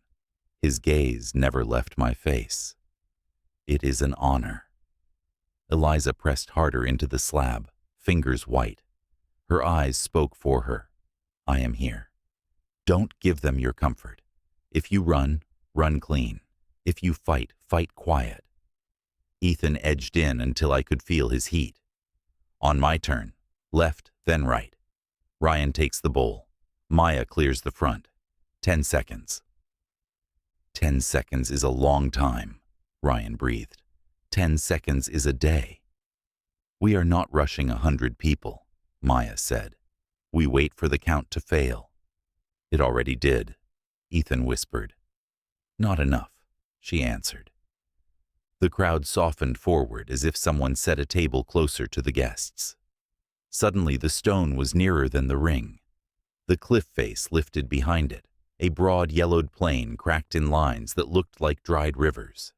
In those cracks, the split sun had been chiseled the size of a door again and again, the rock holding the shape like a scar no one let heal. Saplings chopped at the base kept trying anyway, green daring in cold air. Pastor Grigg lifted his hands and didn't lower them. His lips shaped a line I didn't know. The ring breathed it back like a well-practiced answer. Pendants brightened a shade. Pressure gathered at the collarbone, a hand heavy and polite, asking for my head to bow. The ground decided to be steady in a way I didn't trust. Claire. Maya's voice cut clean through the heavy air. Eyes on me.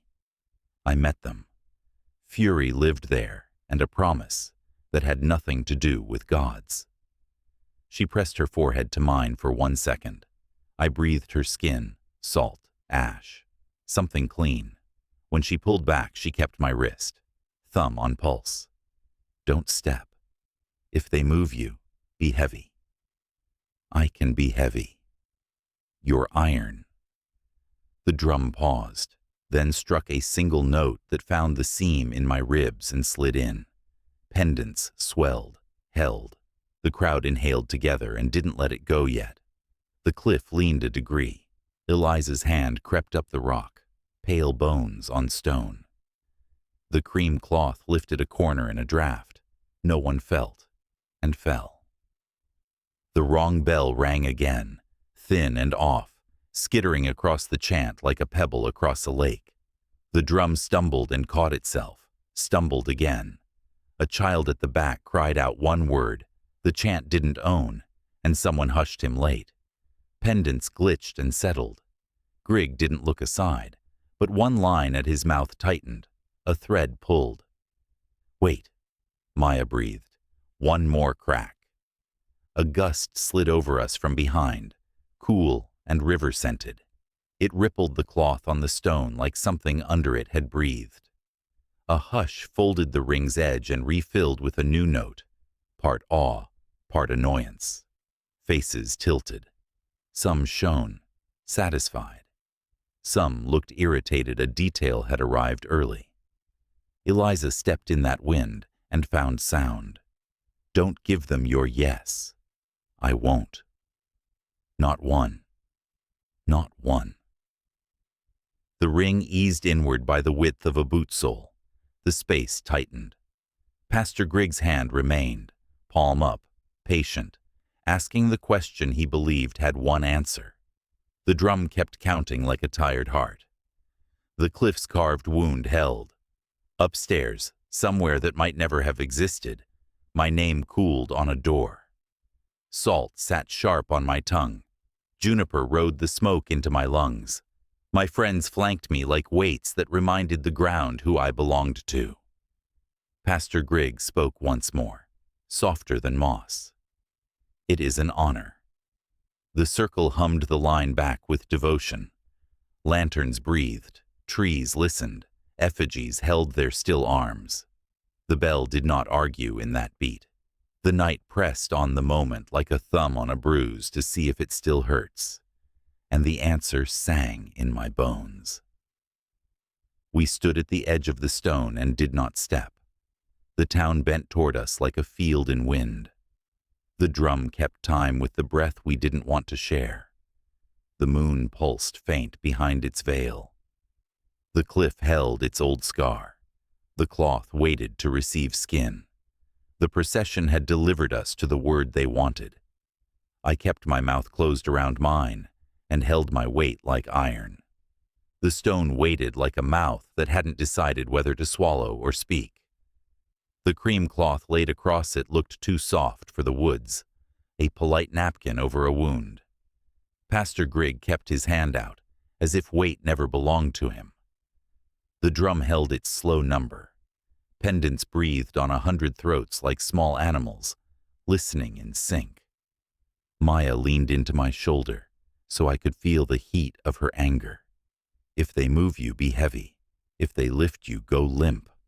I know. Be iron and rope at once. Ethan angled toward the ring's weak point, eyes ticking like a clock. Tall man with silver hair, 9th to your right. He's watching the gaps. If he steps, I step left. Don't count heroes, Maya said. I'm counting timing. Ryan's laugh was made of broken glass.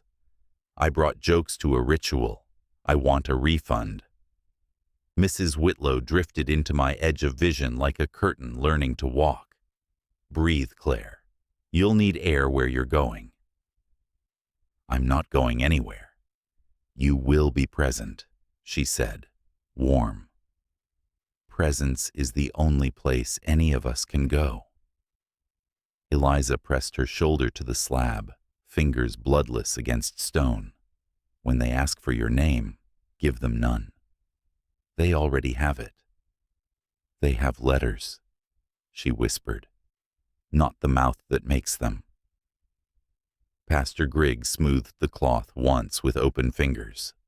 The crowd leaned forward by the width of breath. This is not cruelty, he told the air.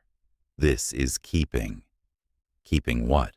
Ethan asked, voice low. The promise we inherited, Grigg answered, and the ring softened like a hand stroked. He lifted his eyes to mine and placed all the room's warmth there. Come. My knees went soft, not with yes, but with the weight of faces making a room out of my skin. I locked them. My heart reached for the drum's number. The smoke sank a degree. Wind stilled at cheek height. A tiny flake of cliff clicked onto the slab like a throat clearing. Maya did not look away. You choose, not them. I choose breathing. Then breathe like a stubborn animal. 2 men in dark coats brought a wooden frame, as if undertakers had taught them to make lifting look like care. 4 rails, sanded smooth, no knots, love in the grain. They set it between me and the slab, and stepped back together, a motion rehearsed until it became a reflex. The sight of their patient hands on the wood made heat run up my neck. Ryan pinched the bridge of his nose. We are decor. Not for long, Maya said. Pastor Grigg placed his palm over the center of the frame without pressing. The wood hummed like a distant string. He smiled the way some people watch dawn. The vessel carries, the circle protects, the keeper witnesses. The steps are easy when we let them be easy. You keep using vessel like it's a compliment, Maya said. It is a role, he answered. We honor roles here. Honor the one where she leaves. Mrs. Whitlow's smile stayed gentle. Child, you would break a wheel and be surprised the cart does not move. We can walk, Maya said. We carry ourselves. Then carry each other through this, Mrs. Whitlow told her, kindness hot enough to burn. Eliza's eyes followed the top rail, like she could read rules carved into air.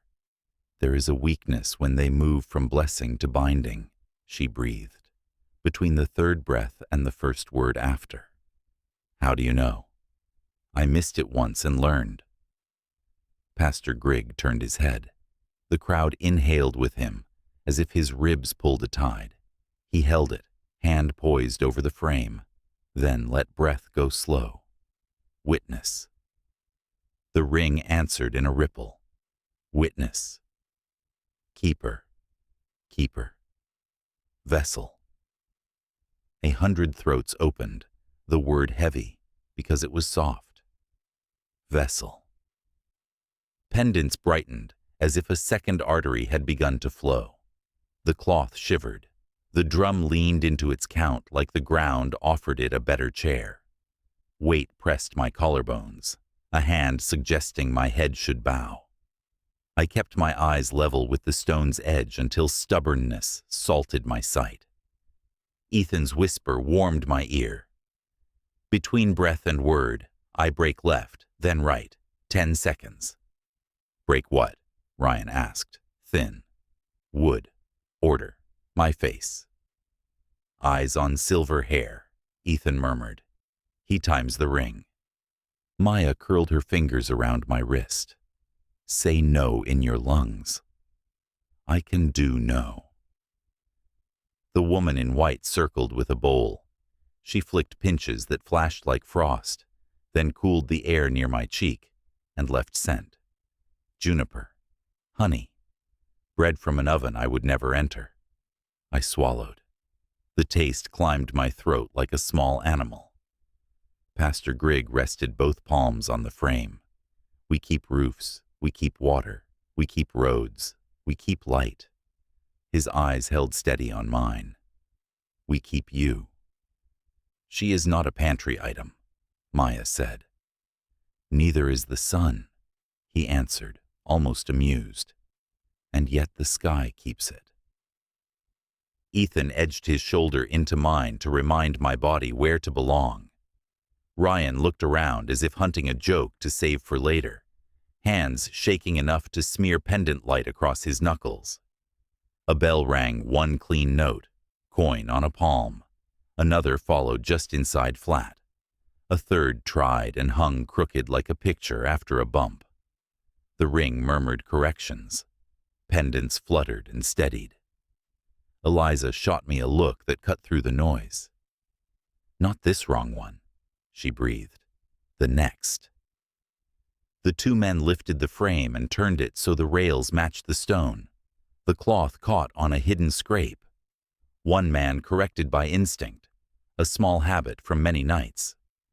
They bent their heads together for one heartbeat, and I saw, for the first time, not right, but men.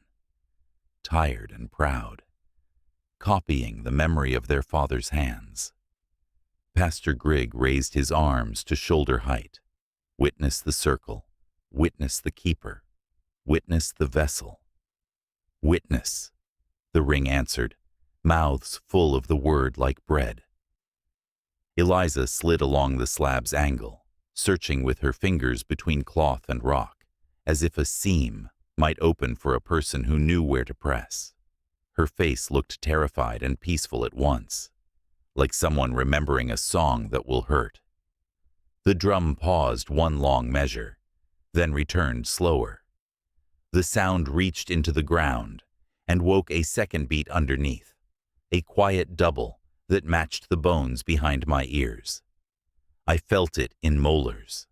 I felt it in places that want to surrender first.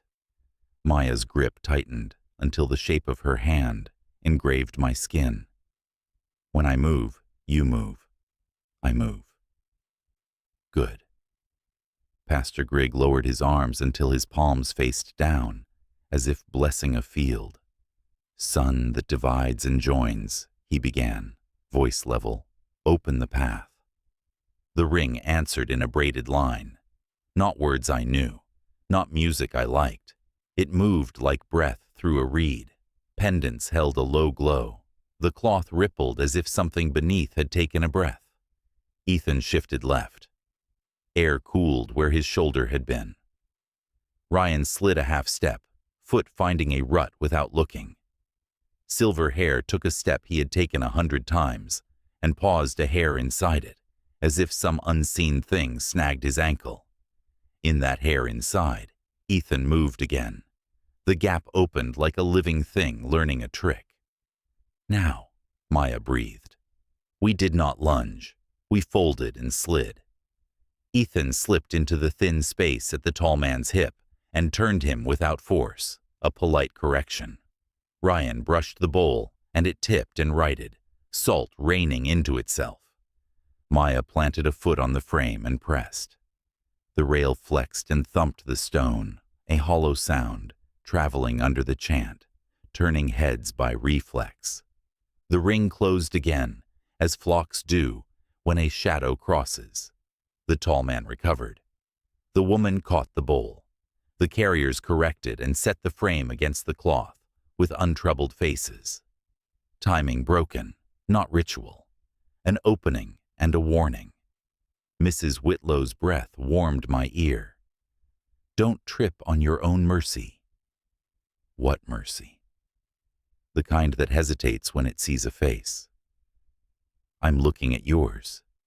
Then you see a human who loves her town. I see a town that loves itself more than anyone in it. Eliza found something. Her fingers slid deeper under the cloth, her shoulders lifted by a fraction, her eyes up to mine, then down to the edge. She mouthed a number. 3. The drum hit once and held, a note showing its teeth. The ring breathed in and kept it. Pastor Griggs set both hands on the frame and smiled like the next step made him happiest. Keeper. Keeper. The ring breathed. Witness. Witness. He looked at me like the last soft thing in a hard world. Vessel. No, Maya said. A wrong bell rang, thinner, sharp as a fingernail on glass. A child laughed once and swallowed it. Pendants flickered a hair off. The rail creaked, wood remembering its tree. Eliza's knuckle whitened like a moon. Maya shoved the frame low and mean, the way you move a dresser you don't want the neighbor to hear. The rail knocked the crack, and the hollow sound came back doubled. The carriers stepped toward her without thinking. Ethan blocked Silver Hair's angle. Ryan kicked a lantern stake, rattled iron, muttered an apology to no one. Pastor Grigg did not flinch. He turned his palm. Down became up. Heat rolled out like pressure. My heart caught and reset to a number I did not choose. The cloth stirred as if breath came from under it. Open, he murmured. The stone answered. Not with noise, with settlement, an old weight arranging itself. The carved sun in the cliff behind, darkened by a shade. A hairline crack I hadn't seen ran along the slab's edge and stopped at Eliza's buried fingers. Her gaze sharpened. Now, she breathed. What happens if I step back? I asked, loudly enough for our circle. You break it. What if I step forward? You finish it. Choose, Maya said, and those letters made a small room I could still lock. The drum returned heavier, as if carrying something tied to its skin. The ring tightened. Pendants brightened until faces glowed from their throats. The cloth flexed with a breath, not ours. Pastor Griggs' eyes shone like a man watching a sunrise he'd paid for. Ethan hovered and then gripped my elbow once. We run only if you pick it. I know. Ryan bounced on the balls of his feet like a kid bracing for a bad wave. I can throw up and fight. It's a skill. Be mean, Maya told him. I set my heel deeper and learned how much a ground that loves itself can still give. The wrong bell rang again, and for one beat, nothing answered. The drum skipped. The ring stumbled a word. Pendants fluttered like moths hitting a window. In that flutter, the crack opened one finger's width under the cloth. Eliza slid her hand into the knuckles. Her face broke and healed between blinks. She looked at me like someone who finally found the handle in the dark. Her lips shaped a hard word I knew, without sound. Run. Pastor Grigg lowered his hand a fraction. Heat eased like a sigh. Step forward, he invited, truly making it sound like a warm room. Maya braced. Ethan set his foot. Ryan bent his knees. Eliza twisted inside the stone. The cloth rose, a breath. The carved sun seemed to glow a shade from reflected lanterns. The ring leaned. The town held its breath, the way bodies do when they always get the answer they expect. I did not step forward. I did not step back. I did the small third thing. I shifted weight. I made myself heavier in the wrong place and softer in the joints. My center of gravity, a problem. It was not dramatic. It was rude. The frame dipped a hair. The rail bumped the crack where Eliza worked. The cloth snagged. Not much. Enough. Eliza yanked her wrist sideways, a short, ugly motion like bone scolding wood. Something beneath gave an inch with a dry sigh. The slab trembled, a cat woken from too long a nap. Pastor Griggs' smile kept its shape and lost its warmth. He raised his hand higher. Pressure pressed down. "Now," he said, and 100 mouths said it too, soft and polite. The cliff exhaled chalk. The drum hit hard enough to find my teeth. Pendants flared. The cloth rippled like something below wanted a face. The wrong bell went silent. Another bell rang clean. The chant snapped tight. The rude moment was closing. Eliza shook her head once, a vicious no, and leaned her weight into the seam with strength no one read on those hands. The rail groaned.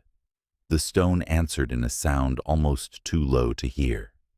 The air thickened as if a second room descended into ours. Maya's mouth at my ear. "Pick it." "I pick later," I whispered, and felt the choice like a bruise to test its edges. I sank my weight and locked my knees and let my face offer nothing to receive. The ring rose. Light steadied. The cloth lifted again, deeper. The stone below woke like old muscle. We had not stopped the ritual. We had taught it to stutter. The opening Eliza tore held like a mouth, deciding whether to swallow or speak.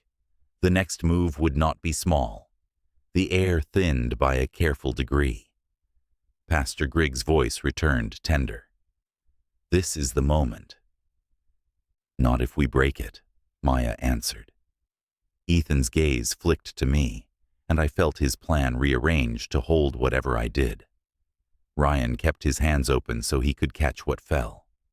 Mrs. Whitlow's lips moved in a private recipe. Eliza's wrist vanished in ancient stone, and her eyes begged me to be cruel to the right thing. I took one breath that did not belong to the town. The clearing felt it. The ring leaned. The drum waited for the bell to tell it how to finish. Salt sat sharp on my tongue. Juniper rode the smoke. The cliff's cold stood at my back like a wall that wanted to learn my spine, and the word they wanted hung behind my teeth, like a moth beating a window that would not open. The word sat behind my teeth like a moth beating glass. The drum waited for its cue, skin tight, breath held.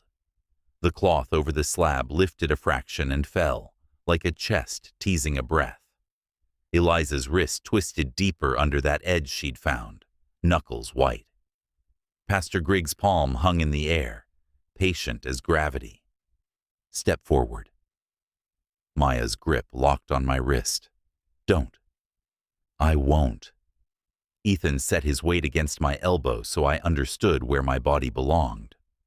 Ryan bounced once on his toes and went still by force. The wrong bell nicked the air, thin and sharp. Pendants hiccuped. The drum skipped, caught, sent that stutter through the ring like a polite quake. Eliza's eyes flashed. Now. I slid my weight the rudest way I knew, knees soft, heels heavy, spine refusing. The frame dipped a hair. The rail kissed the crack. The cloth snagged. Eliza yanked ugly and hard. Something inside the stone sighed dry, old as roots. The slab shivered like a thing waking to a name. "Hold," Grigg murmured. They did. Breath smoothed, pendants resynced. The cloth lay smug again, as if nothing twitched. The tremor dreamed back into the dirt. Warm breath near my ear. "First step is kindness," Mrs. Whitlow cooed. "The second step eats you," Maya answered. "It keeps you," Mrs. Whitlow said, like steam. "The difference is who tells it." Grigg's hand didn't waver. "We honor the vessel. We honor the circle. We honor the keeper." His eyes warmed on me one notch. "We honor you." "Don't honor me," I whispered. "Let me go." "We don't let go of light." His smile lived where morning does. "We tend it." Salt flickered from the bowl. Juniper rode it. The carved sun on the cliff looked a shade deeper, as if night had ink and used it. Eliza chose before I could. She stepped onto the cloth, palms wide, face turned to the ring. Her voice didn't need volume. The stone carried it. I offer. Maya jolted. No. I offer myself. The words were straight lines.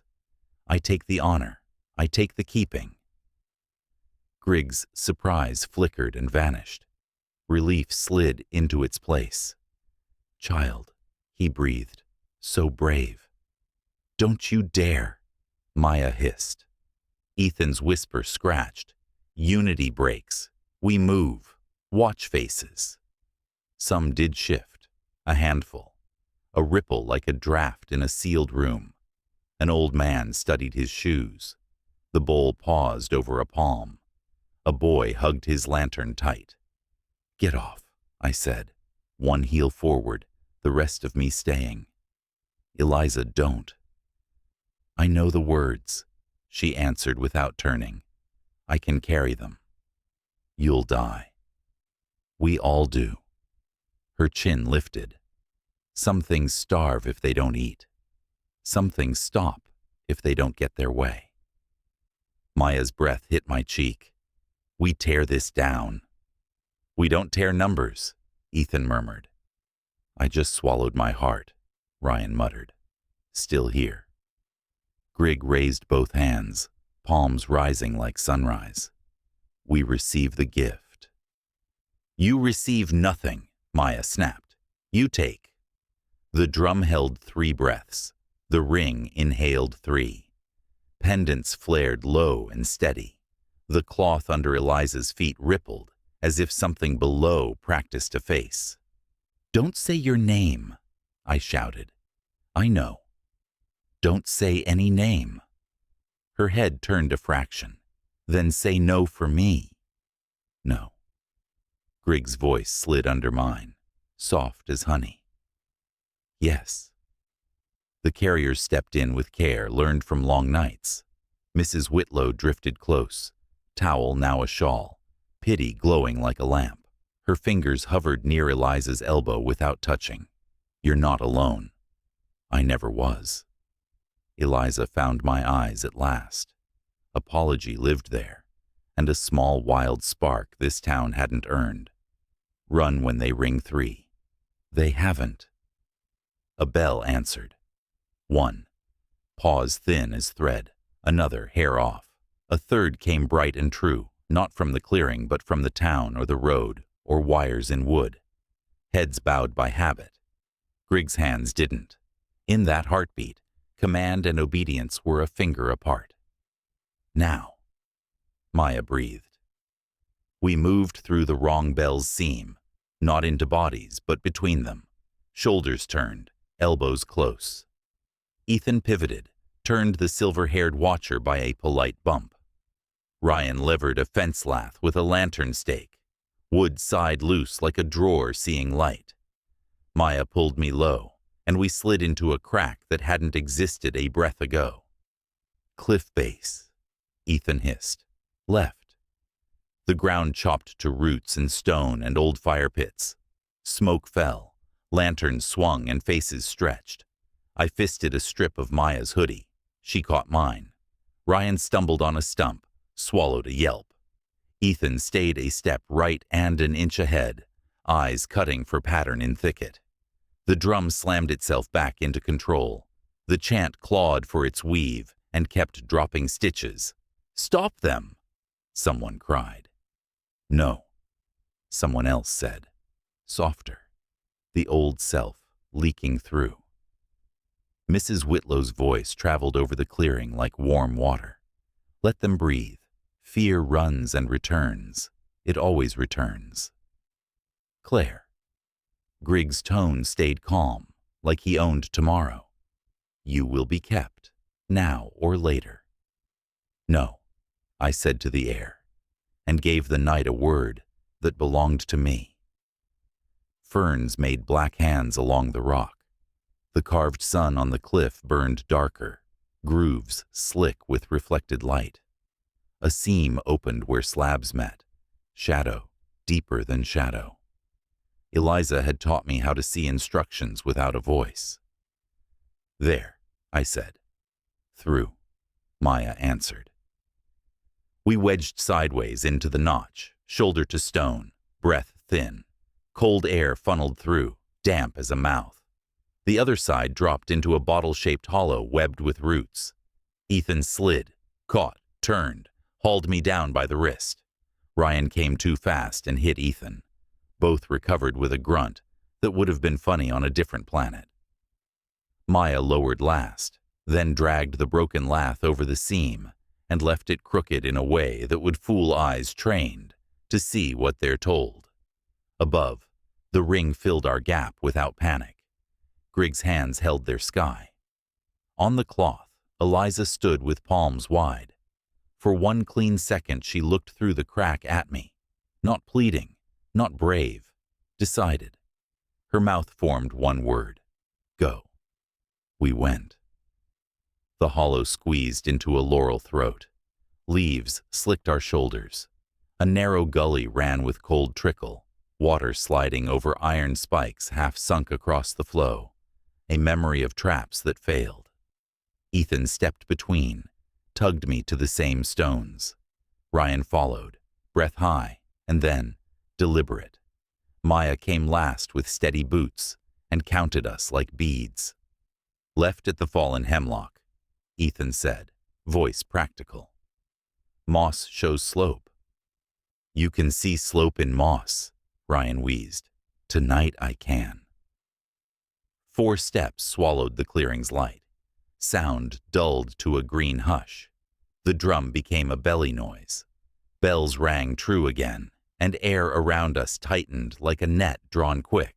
Eliza's hallway warning rose whole. "Do not answer to your single name." I closed my mouth around Claire and held it like a coin. We hit a shallow creek.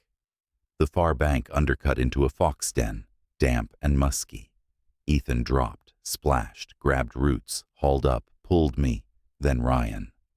Maya slid down, stood knee-deep, turned to listen. "Do you hear it?" she asked. "Which?" "The pressure under the bells." I did, a hand on the back of the head, pushing down. It wanted my face to find dirt. I looked up into branches and a ragged moon. The hand eased a degree, like a disappointed parent. We moved. Brambles snagged, let go. Smoke thinned to loam and iron and wet leaf. My lungs burned. My thighs shook and held. Off to our right, a night bird called twice and went silent, the way it does when a larger thing moves. "The maple if we split," Ryan panted. "We said the maple." "We're not split," Maya told him. "We're the cheap stickers that never peel clean." Ethan lifted a palm. "Listen." We stopped. The chant had shifted, not louder, tighter. The ring asked and answered itself, a conversation that didn't need a second mouth. A clear bell drew a line somewhere in the dark and dared us to cross it. Under everything, the cliff made a low sound like winter water moving under ice. "Move," Maya said. We moved until the ground leveled. Trees thinned. Chimney smoke bled into the night like thread. A wheel hit a rut twice and faded. We were near a road. The forest edge widened into ditch, then fence, then a field gone to seed. Beyond it, the feed store hunched dull against dull. The town sat like a stage between queues. "Rex's yard," Ethan breathed. "Fence, keys, lane, highway."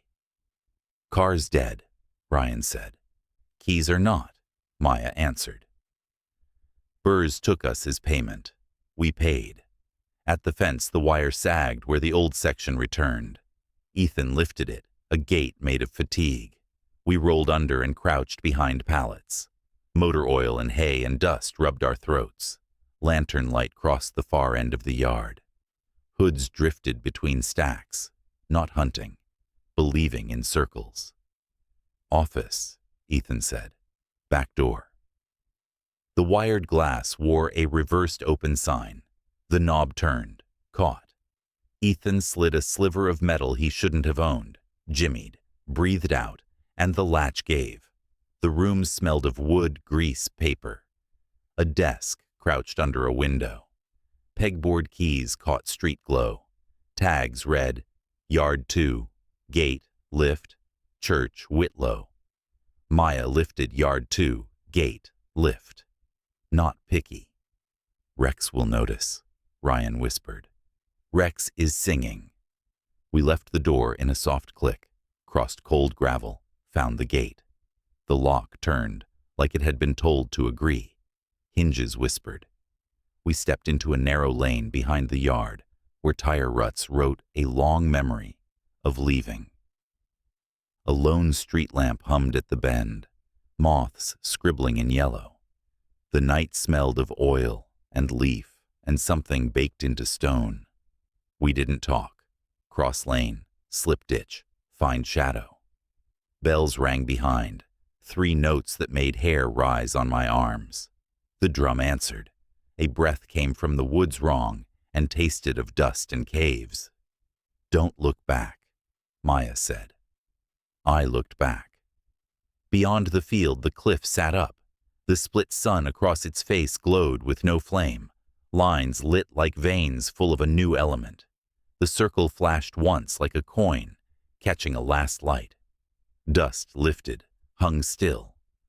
A small figure stood on the cloth, too far for features, small enough for a girl, with a shawl and bare arms.